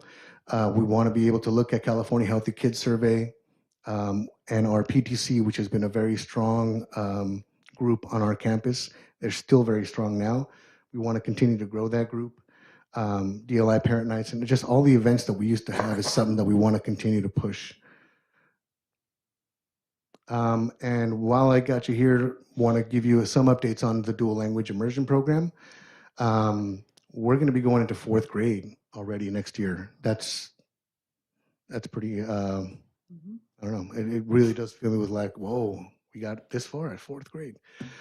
We actually have a big group, almost two class full of DLI students, which means we may have to consider hiring another DLI 4th grade teacher. But we want to continue to reinforce their learning with teachers learning with Maravillas training. The other thing I did want to bring up is that with the little amount of recruitment and advertisement that we were able to do, we already have over 30 applications for the kindergarten next year, leaving us probably less than 18 spots open for from here until the end of the year. So it's already starting to fill up. So I'm really, really proud of that. And I think, you know, continuing to grow that program has been really, really important for our school. I think overall, my big theme is going to be reestablishing trust and collaborative relationships. I know that everyone is really worried about learning loss, and we need to be worried about it. But as Dr. Rios had mentioned at his parent dinner, when we were with the parent dinner, he talked about how he dropped out of school for 5 years and was able to catch up, but because his teacher cared for him. It was that social emotional foundation that allowed him to grow 3 or 4, 5, 6 levels ahead.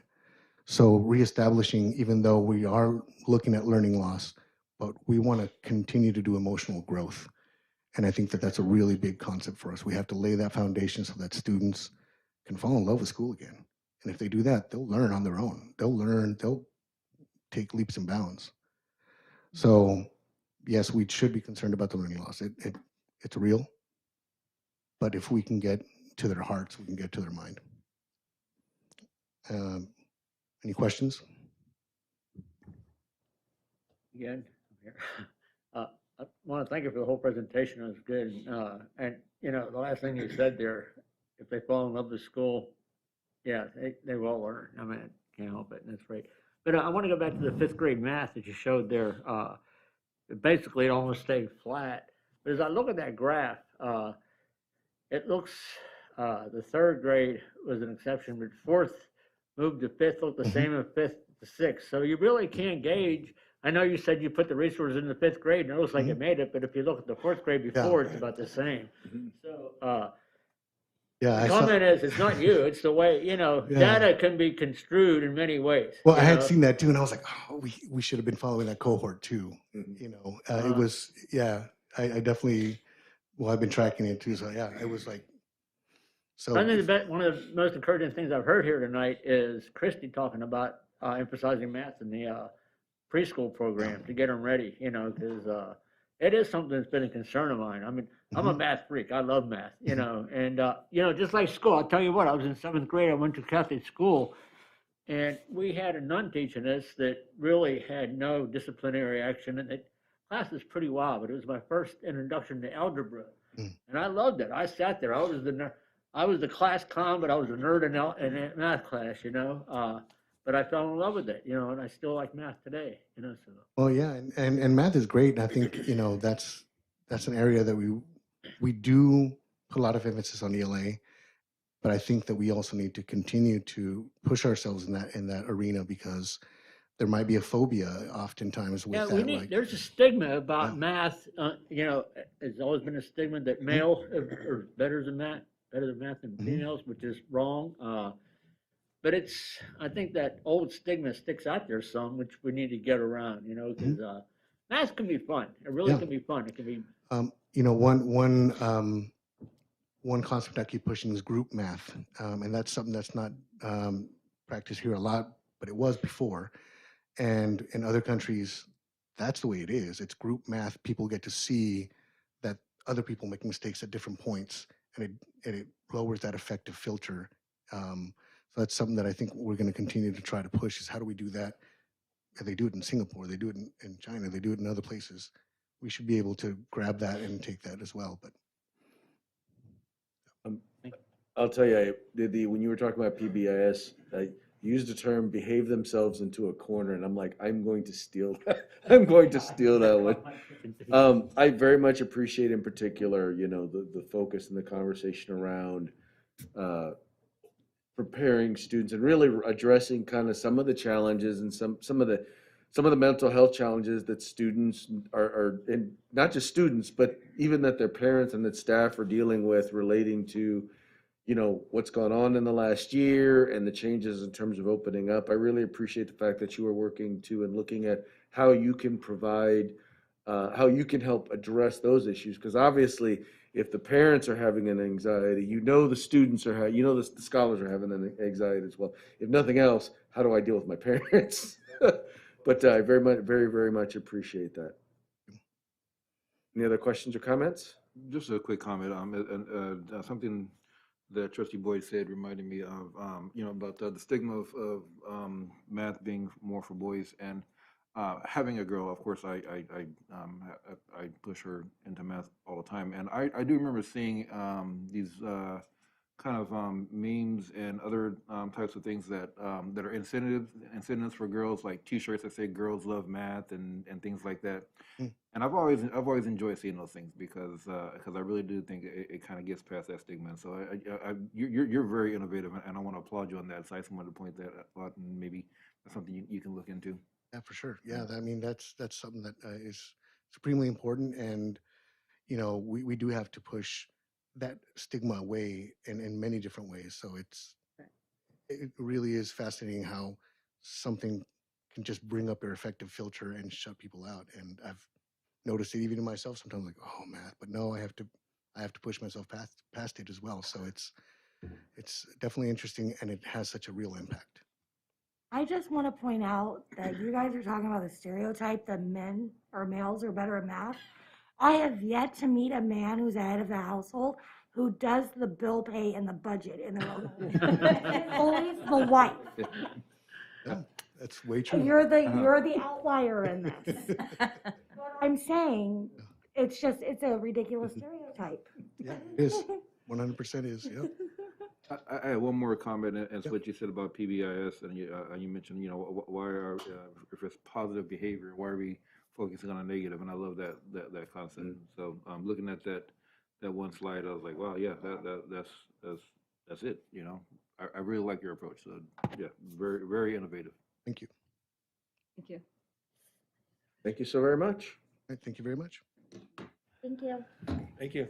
I just want And now we're on to Bell Avenue. What was that? Wasn't me? I think it was Novia. I think it was Novia bumping. I think she bumped the thermostat. Oh, okay. Evening. Hello, Miss Hall. I'm Lisa Hall. I know most of you. I don't think we've met. That was me. Okay. Thanks for having me tonight. I'm happy to share our current school site plan that with the required 5 goal areas of language arts, math, English language learners, parent engagement, and school climate, which suspensions and attendance fall under that goal. Keeping in mind, and I know that you've heard this from the other principals, that there have been some significant and unusual challenges this year, including the data, which has been hard to kind of manage because we don't have a lot of accurate data. We have data from classroom to classroom, but we don't really have data that's school-wide, if that makes sense. It's that we can use to kind of monitor large groups of kids. So we've had limited number of district assessments available. And then the other thing that we've been kind of dealing with is the validity of the assessments, because students taking assessments from home, we're not really sure what the testing environment was.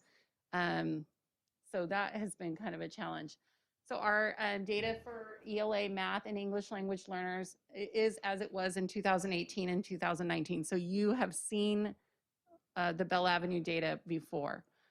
The attendance data is current and updated, and suspension rates are updated, and the data is from CDE. My parent involvement data is from 2020 and 21 is updated as well. So this is a slide I don't know if you've seen this particular slide, but this data you have seen before. And as you can see, that the overall we were on a steady incline for the past 3 years starting in 2017. It's slow, but it is steadily trending upward. And this is for all students. This is the dashboard from 2018, 2019. And you can see that our largest group of students, which incorporates most of the students at Bell Avenue School, are the socioeconomically disadvantaged. Most of my kids fall in that subgroup. And at this data point in time, it had increased 7.6 points, but they were still 17.9 points below standard. So that kind of gives you a sense of where we left off.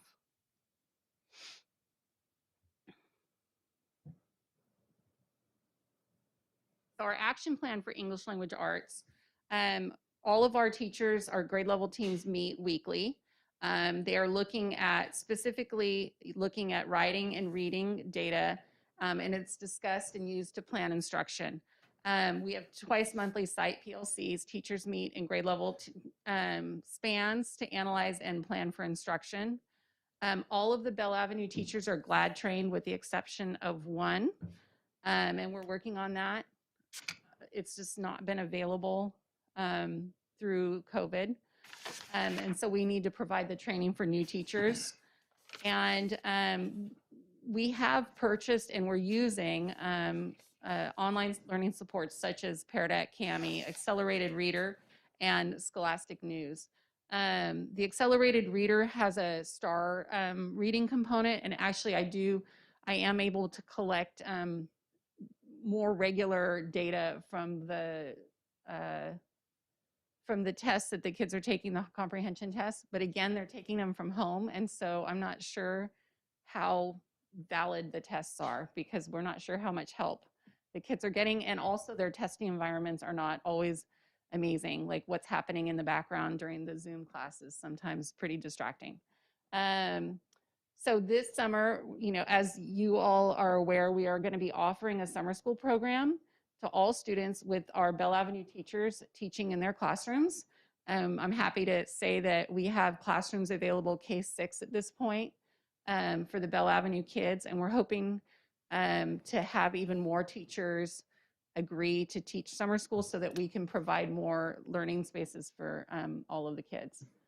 Our grade level teams will continue to work collaboratively amongst themselves and with specialists to identify and address the needs of their students, and after school tutorials for students in 4 through 6. So when we can start to hold those types of tutorials on campus, we will. And I think primary extended day will be a more intensive approach. We keep quite a few kids for our primary extended day. Currently, we're keeping every child for a primary extended day just because they've missed so much learning. But I think next year we're going to need to go back to being for it to being a more specific, purposeful approach for to address that overall learning loss that many of our students have experienced or are experiencing. For math, again, this is old data. It's 2017 through 2019. But again, a slow but upward trend.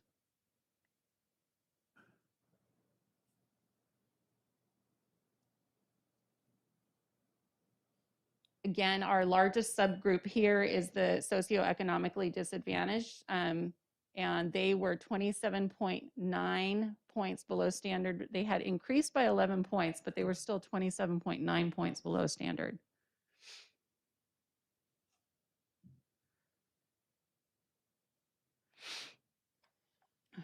So our action plan for math is similar to the language arts action plan in that we are again meeting in weekly PLCs, analyzing and disaggregating data.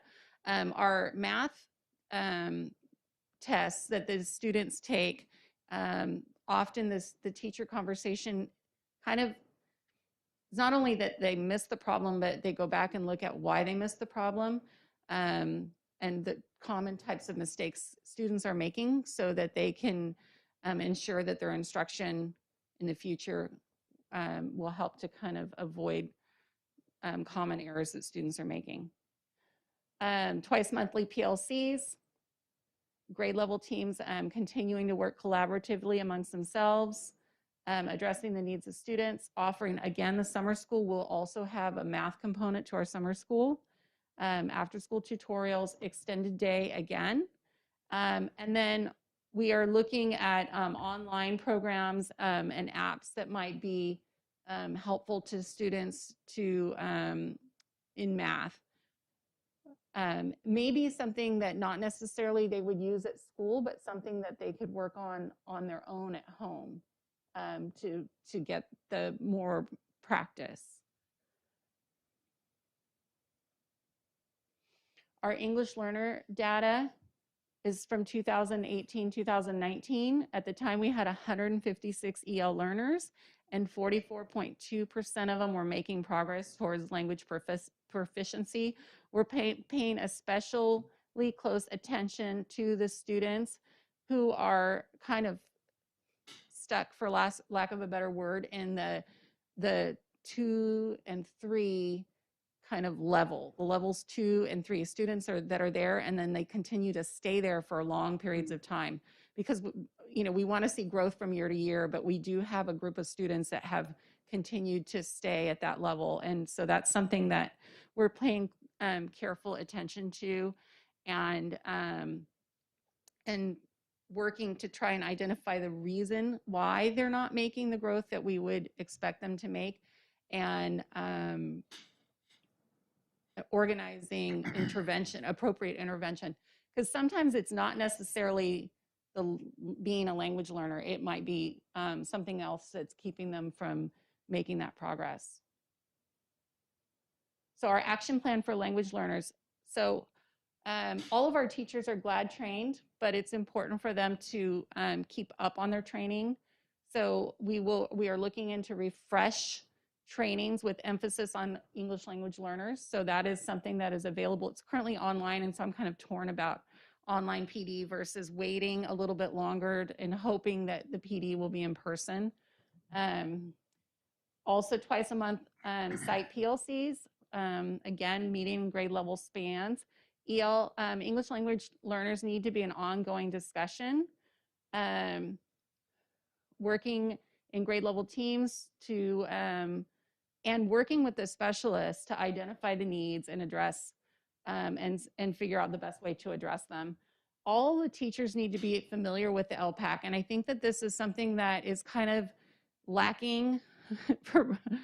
I think the teachers, sometimes the gen ed teachers kind of feel like the LPAC is the EL teacher's job. Like that's their thing and that's what they take care of it. And so they don't really understand the LPAC very well, and they don't really understand the demands that are placed on the students in order to excel at that assessment.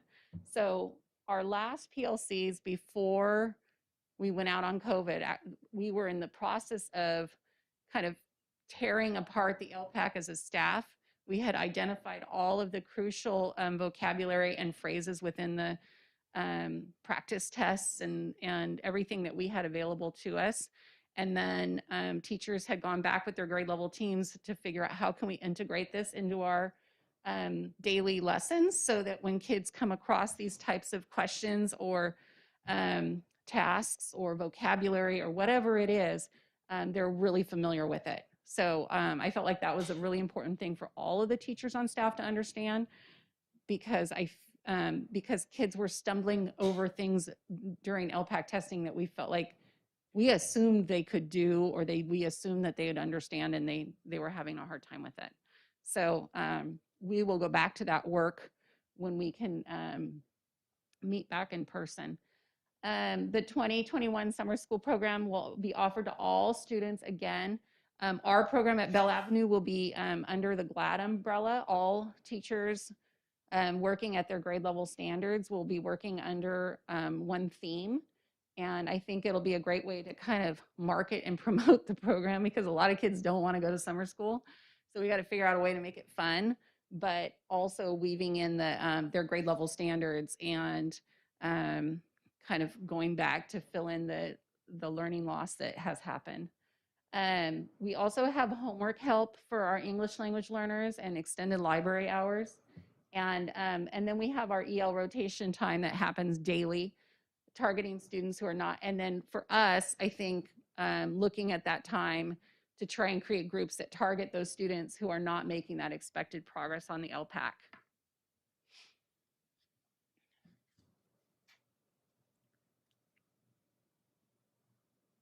We did, so we did some different things in this past year for parent involvement.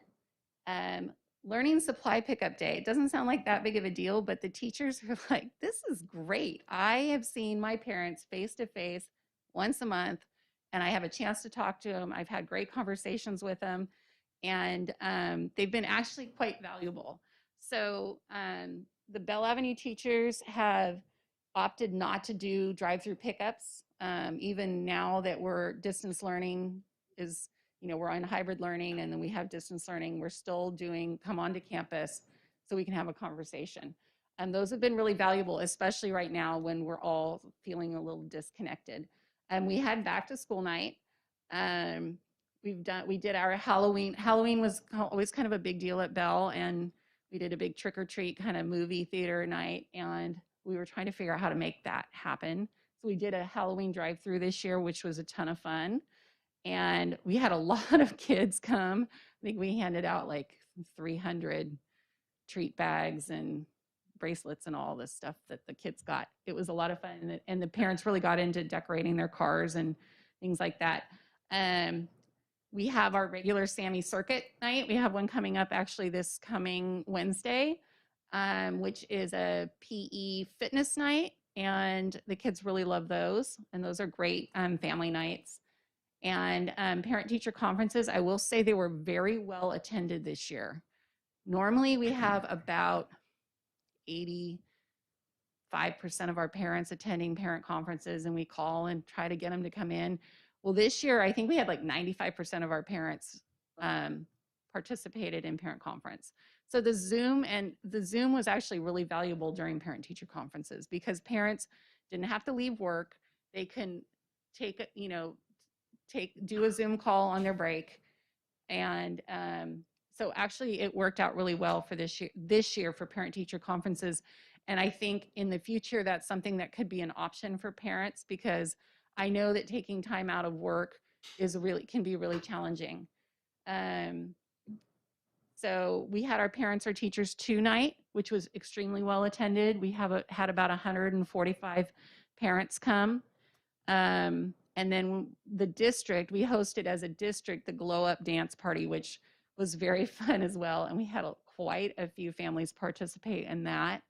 And that was district-wide, and the PE team put that on. That was a lot of fun. The PE team with the support of the food service staff. So we sent home all the party favors in the food, like to-go bags. And so the kids had the party favors when it came time to do the dance party that night. So that was a lot of fun. Opportunities to stay connected. So we have increased our followers on Facebook, on Instagram, and YouTube. I think last time I talked to you guys, my Instagram had like 55 followers. I've more than, doubled it. I'm pretty excited about that. So it's kind of a slow process, but Facebook for some reason seems like I think it's kind of old school, but that seems to be the one that most people still are using the most, at least at Bell. One of the things I thought would be fun and might kind of increase increase the followers is doing more interactive stuff on social media. I was always really afraid of comments and things that could come back and worried that they might not be appropriate or, anyway. So, but I've been thinking about doing more like fun surveys and fun, questions and getting people to kind of interact by sending a picture or voting or doing whatever it is. So I've got to brush up on that, but I was thinking that might really help. And people love doing stuff like that. So this is our attendance for 1819 and 1920. The last month that kids were actually in school was March of 2020. So that's kind of where that blue line stops. It's been challenging. Bell Avenue typically has about a 95% attendance rate, kind of give or take a little bit. And it can be a challenge, especially in November, December, and January. Those are really tough attendance months for us. This is our average daily attendance by ethnicity. And one of our concerns were our African American students at Bell Avenue School. There's definitely a discrepancy between the ADA for that particular subgroup and some of the other subgroups. It's a small subgroup at Bell Avenue, and we know, and then within that small subgroup, there's a handful of students that are not only chronic, they're very chronically absent, kind of bringing down the average for their entire subgroup. But we know who those kids are, and we reach out to those families daily, and home visits, all kinds of ways that we reach out. And then when kids are in school, we try to make them feel as welcome as possible, and we're very, very happy to see them. So it's something that we're continuing to work on. This is our suspension data for the last 4 years, and 1920, so that was the last year when we were in school, we were at a very low suspension rate. So I feel we're pretty proud of that.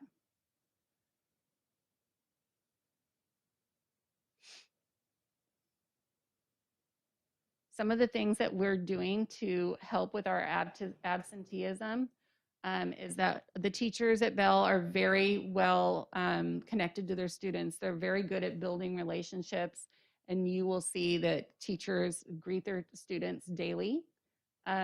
Teachers are very involved with their students and what they're doing, not only in the classroom, but outside of the school day. You see, often we'll see teachers at games and at performances and all kinds of things.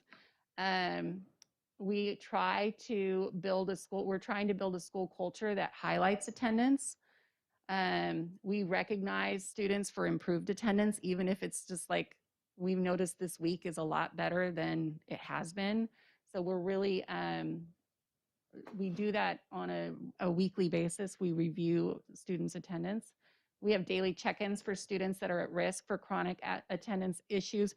Not only kids that already have chronic attendance, but kids that we can see are kind of on the verge. We're trying to catch them before they get into that situation. We have weekly recognition by class, and I try to post that on our Instagram and Facebook. So you'll see weekly that there's a slide with the teachers' names of the classes that had perfect attendance that week. And then we have our social worker that we engage her into our discussions if it becomes a situation where we need extra support.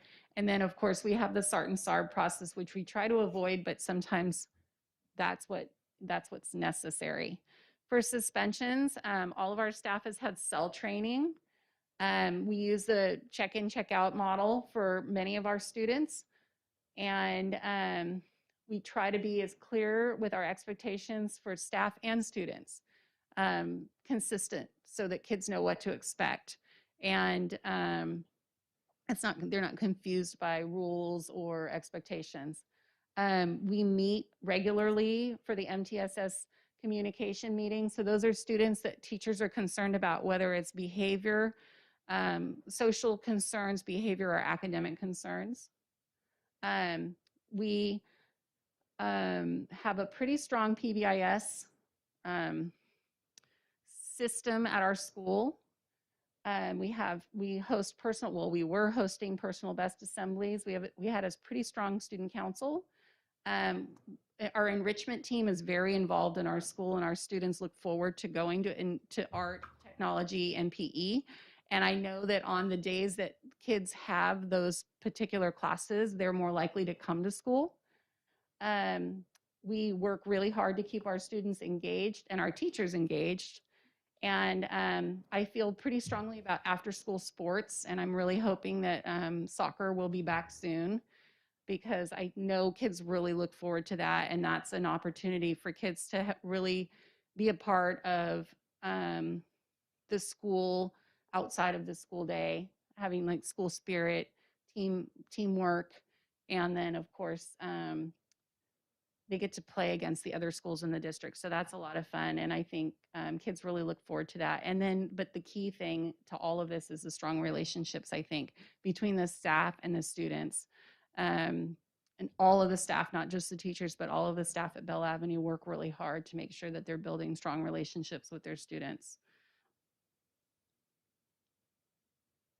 So this is just a picture of our weekly attendance incentives. So on a weekly basis, we pull several names, and we start by putting everybody that has perfect attendance in the wheel.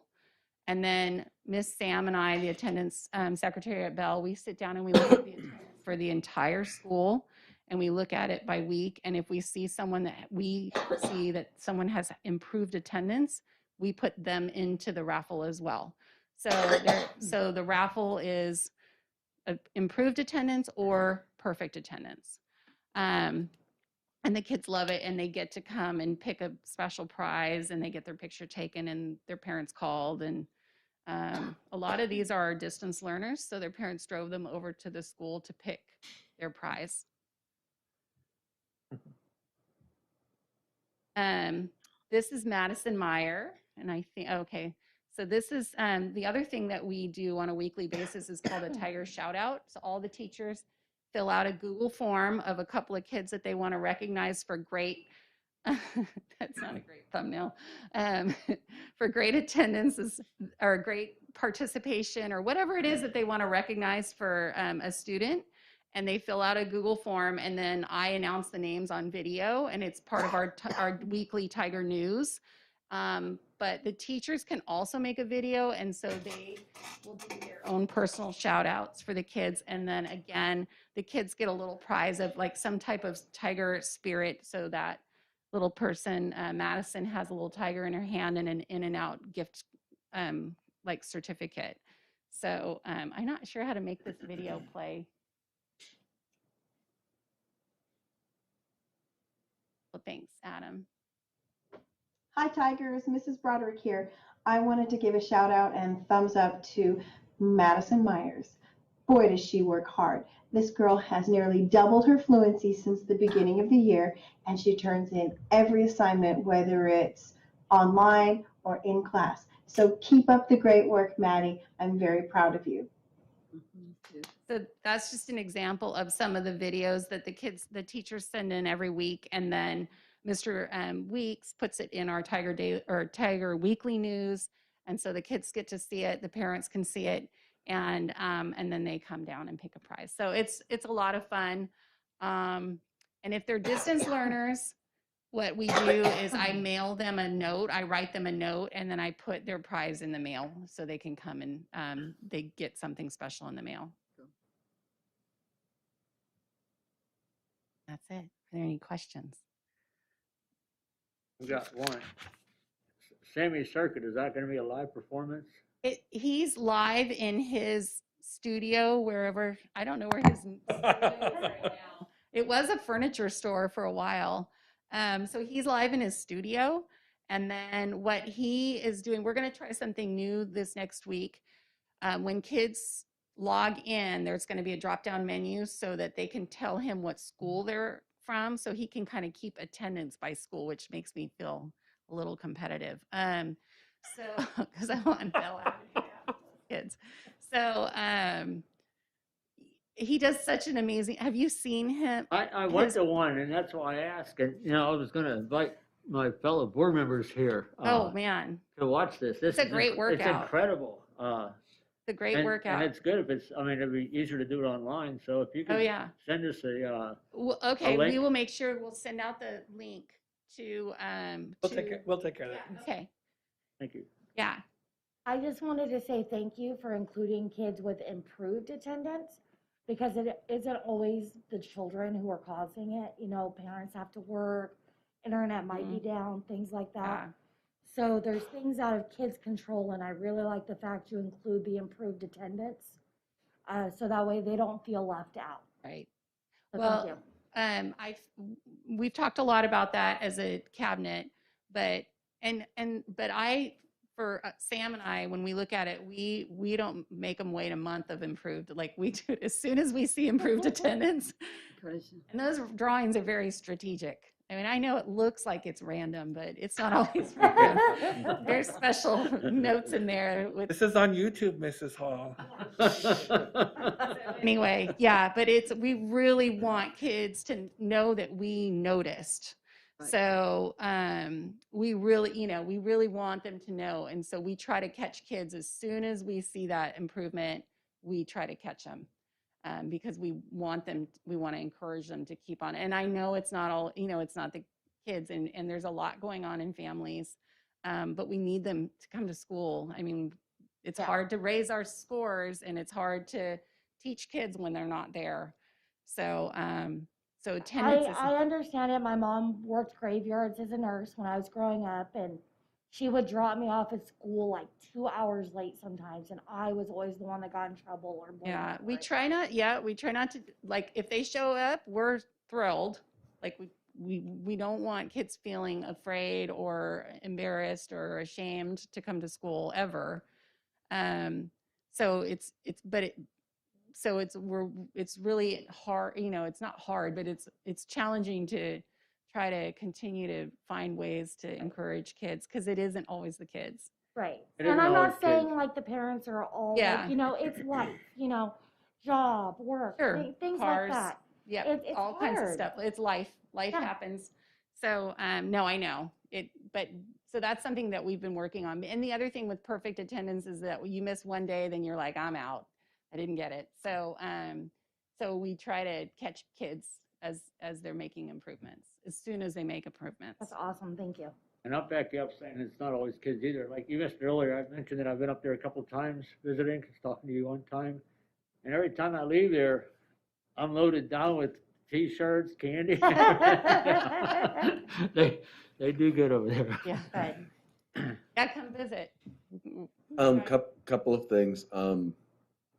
One, I very much appreciate the effort that you're putting in terms of utilizing new media to communicate. You're doing a phenomenal job of it. Some of the, if I might just make just a few suggestions, like the videos you guys are doing on YouTube are really good. You can cross-post them also on Facebook, since you also have a larger audience there, or at least post the links to the YouTube video if you want to get people to subscribe to the YouTube channel. Post those onto your Facebook page. One of the things we may want to consider is there are things like Social Pilot or Hootsuite or things like that that would make it easier for people at the school sites to send out the same information to all of the social media channels, because some people are on Instagram that aren't on Facebook. Some people are on Twitter that aren't on LinkedIn. And I think getting that information, getting this communication stuff out to as many channels as possible will broaden the number of people who are actually following. But you're doing a phenomenal job, and I just think that there are people who are staying connected, in particular during the time of COVID, who are able to stay connected, because the more often they're hitting your feed on Facebook, or they're stopping by your page on Facebook, the more likely it is that things that you post there actually are going to show up into their news feeds. So being regular and providing that regular information is a good job, and you guys are doing a really good job at it. The other question that I had to do with, and you were talking about how the testing data, it wasn't necessarily the best for analyzing school-wide, and I know that next year we're going to be utilizing our internal assessments. Are we taking steps to make sure that the data will be put together in a format that will be able to kind of help them to be able to make those sorts of broad assessments for their sites? We do have the ability district-wide to create those kinds of reports, which is one of the reasons we landed on the recommendation that we brought to the board. Excellent. Because there is the state requirement that you report the results to the parents and to the community. So we foresee an assessment, the big formal assessment report that we've always done to the board, that coming in the future as well. But we do have with our data system, the ability to create those kinds of reports around those benchmark assessments. So that will definitely be something that I think will be really helpful to the schools. I know they're looking forward to that, and we will have district-wide data. Excellent. Thank you. Thank you for bringing that up. Sure, but we have been giving the benchmarks, Mhm. but the kids have been taking them from home. Right. And I look at the data and it just doesn't seem, if you're looking at individual data from kid to kid, it seems like it's pretty erratic as far as either maybe maybe that child didn't take that test, maybe someone else did, or the learning environment was so chaotic that they couldn't focus on the test where you expected them to do better, and it didn't seem as valid as it maybe would have been had they been in a classroom in a where you can control for all of those factors. Like expected testing environment. Yeah. Okay. Well, thank you so very much. Excellent presentation. Thank you. Okay, now we will move on to the approval of the consent agenda. I will entertain a motion to approve. So move. Seconded. It's been moved and seconded. All those in favor, please say aye. Aye. Opposed? Abstentions? Motion carries unanimously. On to action items. Moving on to A, West Ed Academic Parent Teacher Team. So moved. Second. It's been moved and seconded. Ms. Earhart mentioned this program in her report tonight about preschool. This is a contract with West Ed is partly how they make that program happen, including some evaluation of the work. So this is her continuing to do that work in the upcoming year. Any questions or comments?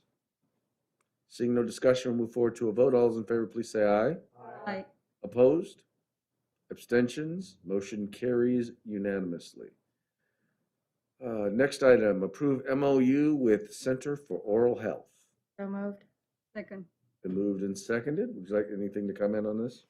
This just is our standard contract every year to provide this service to our families. Okay. Any discuss or debate? Yeah, I got a question. Is this also encompass, not this year, the two previous years when we had the back to school tailor for the families with the dental screening? Is that part The of Ready it? for Robla? Pardon me? The Ready for Robla event? Robla? No, that's actually a different, it doesn't include that. We just get those people to volunteer to do that work during that event. Any other discussion or debate? Hearing none, move forward to a vote. All those in favor, please say aye. Aye. Opposed? Abstentions? Motion carries unanimously. I was going to put the next two items together, but I was curious, is the Taylor Street one isn't on the agenda? Remember that those two presentations were done last month and Oh, they're duh. approved this month. You're So right, the you're three that were right. done tonight will be up for approval. I stand next month. corrected. I Well, stand corrected. See, you see how you see where my attention span is, huh? Okay, so I'll entertain a motion to approve C and D, which are the SPSA plans for Main Avenue and Robla School. So moved. Second. Moved and second. Is there any discussion or debate? Hearing none, we'll move forward to a vote. All those in favor, please say aye. Aye. Opposed? Abstentions? Motion carries unanimously. Item E, approve a transportation MOU with Alberta School District. So moved. Second. Moved and seconded. Any discussion or debate? Do we have an estimate of how many kids we'll be transporting? I didn't see that in the report that I read. It's been a pretty standard. We've been doing this actually with Alberta for a number of years now. So generally, it takes a single bus route, a single driver, and a single bus, and we're able to meet their needs in that way. Okay, cool. Any additional discussion or debate? Hearing none, we'll move forward to a vote. All those in favor, please say aye. Aye. Opposed? Abstentions? Motion carries unanimously. Item F, resolution for dismissal of certain certificated probationary employees. So moved. Second. Been moved and seconded. Any discussion or debate? Hearing none, move forward to a vote. All those in favor, please say aye. Aye. Opposed? Abstentions? Motion carries unanimously. Item G, approve a student calendar for 2021-2022 pending ratification by the Robla Teachers Association. So moved. Second. Been moved and seconded. Any discussion or debate? I'll just point out a couple of things about the calendar. It is a little bit late in the year for us to be doing this, but we were just busy with a number of things before we were able to pull this off. It is odd that we are kind of having the board approve this before the ratification from the Robla Teachers Association, but we think it's very, very, very important to get word about this out to families as quickly as possible. So we wanted to have the board move forward. The teachers have already provided a great deal of input on the creation of this calendar. So we are, their ratification won't be blind. They have seen it. They've actually voted on it in one way already. And so we just think it's really, really important to get this approval from the board so that we can move forward. I will say we're starting a bit later because we need to make this summer a bit longer because of all of the construction projects that we've been discussing tonight. And it is so much later that we ended up with a 1-week spring break. Traditionally, we do a 2-week spring break in Robla, but that got us out way late in June, and that didn't seem like the right thing to do for students or staff. So it will be a 1-week break, which will get us about mid-June, which is generally when we get it. Any discussion or debate? Hearing none, I'll entertain we already have a motion. Hearing none, we'll move forward to a vote. All those in favor, please say aye. Aye. Opposed? Abstentions? Motion carries unanimously. Item G, approve prime contract change order number 3 to the construction services agreement with Flint Builders for adjustment of cost for the Bell Avenue Elementary School new classroom and administration building. So moved. Second. Been moved and Yeah. seconded. And we have Mr. Flores here again. So if the board, what's your pleasure? Would you like a little bit of an explanation on this, or do you want? Yes. Okay. Good evening again. Item H is a change order for the costs associated with the construction of Bell Avenue new classroom administration building. The total cost increase is $198,000, of which about half of it is associated with unforeseen conditions related to a new sewer line. We had to put a new sewer line from the building into the street. We could not use the existing service as it was not large enough for the capacity of the new building. Although we had put the work and the sewer line work into the original GMP, once we got into the street, the connection was not where they said it was. So we had to tie in at a different location and reroute that. Subsequently, we had found that the existing sewer line trenching, there was some leakage. Therefore, the soil was contaminated with sewer, which meant we had to remove the soil and then put into fresh soil from a clean site. In addition to that, we had to revise the plans with the city, which required additional permitting fees as well. So that's about half of that. The other half is related to items that we had previously removed from the GMP in order to seek additional cost savings from the contractors. So even though there's an additional $100,000 of costs that we're putting back into the GMP, originally those items were costed at approximately $200,000. So through a process outside of GMP, we're able to identify either materials or vendors that were able to perform the quality work required for that, resulting in about $80,000 of savings on top of that. So half of it is specific to the sewer issue that we ran into. The other half are items that we had to bring back into the GMP following negotiations regarding cost savings, which resulted in about $80,000 of savings overall. I understand that we're adding money to GMP, but we're able to negotiate cost savings to those items, and that's why we're bringing them back to the board now. So to be clear, it was the city that told you where the hookup was supposed to be? I believe the appropriate language would be that the city has as-built, just the same way that we would have as-built of, Okay. of where they believe that they had put the connection points, and that the ideal connection point was in a different place than the plans had shown. Obviously, we don't have a X-ray vision through the asphalt and so forth. We use ground penetrating radar in some cases. However, even in those cases, it just tells you that there's a pipe. It doesn't necessarily tell you that what the pipe looks like at that particular spot. So we had to redesign the connection to that, and then we incurred additional permitting fees, and then we also had to replace the contaminated soil surrounding said sewer pipe. I just found it curious that the city provides, I don't want to say inaccurate, but inaccurate information, and then charges us permits fees to fix it. But it is what it is. We understand. In the grand scheme of sewers, this is actually not too bad. Mhm. I was in a different city, a different district, and the school district was basically the redevelopment agency for their sewer pipelines. So for one school site, we had to replace a quarter mile of sewer pipe Oh, my God. Wow. at the district's expense. As sewer pipes go, So what happens This next? one is not, it's full of as much, Or inaccurate plans?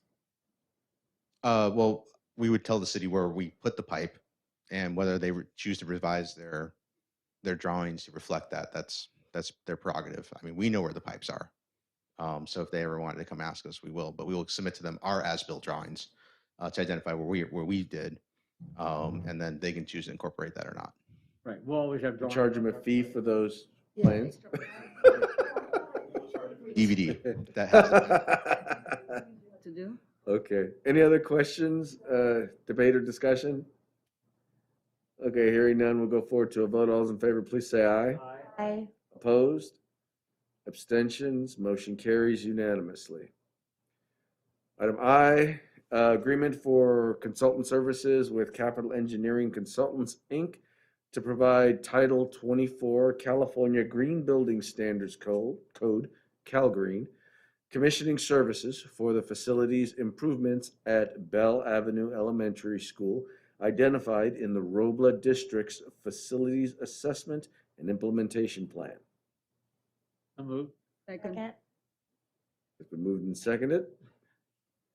Certainly. So as I had mentioned previously, the building code now requires that we have formal commissioning of systems within our new construction buildings so that staff and maintenance operations has the knowledge to operate the facilities at their quote environmentally friendly optimal levels. So this requires a manual of instructions and parameters to be drafted. This is not something we had to do at Robla because Robla was approved prior to Bell. And so this was a new requirement at the time, which we got TSA approval for Bell, which was not required for us to do over at Robla. It is required for buildings that are greater than 10,000 square feet. And so therefore, or for new construction greater than 10,000 square feet. And so in this particular case, we are using an outside party to draft all of that commissioning documentation and to conduct commissioning with district staff and site staff. And the total cost on this is 22,800?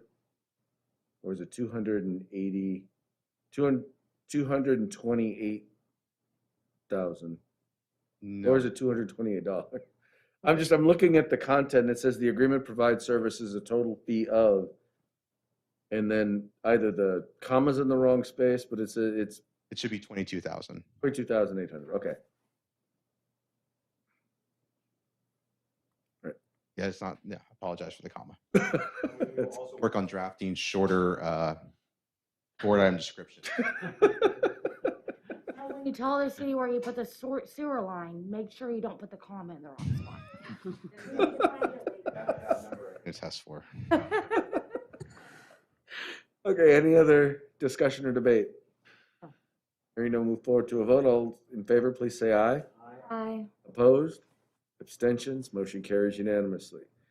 Okay, moving on to board member requests for future agenda items or reports. You missed Trustee Jay. Devine? Nothing.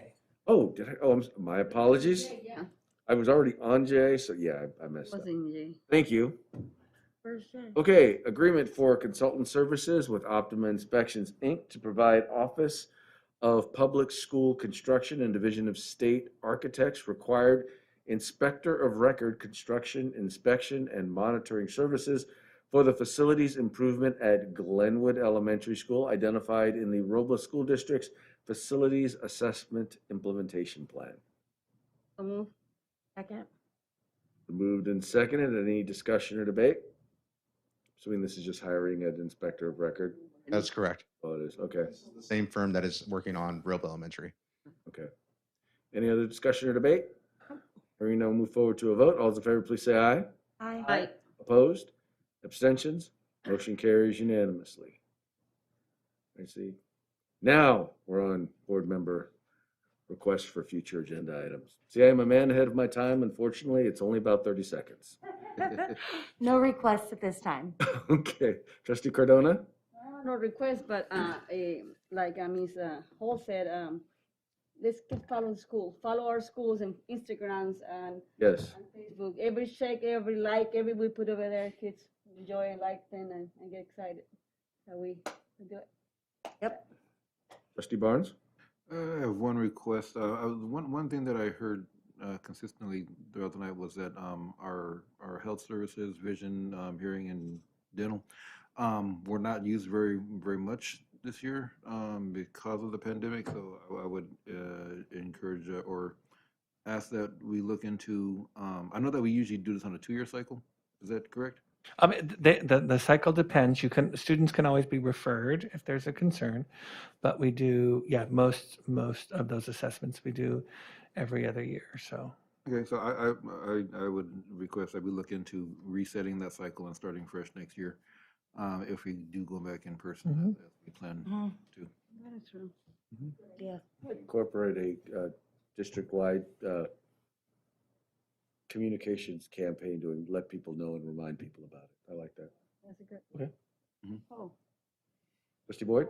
I'm not, it might be just a question you can answer now, but if we're getting many complaints from parents on inconveniences to the hybrid model as far as their schedules working. We have had, the schools have reported that we do have parents who have requested shifting from the hybrid model, but what I am told is that we have just as many parents shifting from the distance learning model to the hybrid model. So parent needs do change, and we have had schools who have had to change students from one model to the other, depending on parent needs. And as long as we can accommodate them, then we have made those changes. But overall, I would say that the last piece of data we had was our parent survey, and that was pretty positive. Okay, nice, yeah. And if we start back full time next year, that should be a moot point. We would hope so. That's all I have. Okay, and I don't have anything. So with that, tonight's meeting is adjourned. Thank you so very much for tuning in, and look forward to seeing you again soon. Thank you.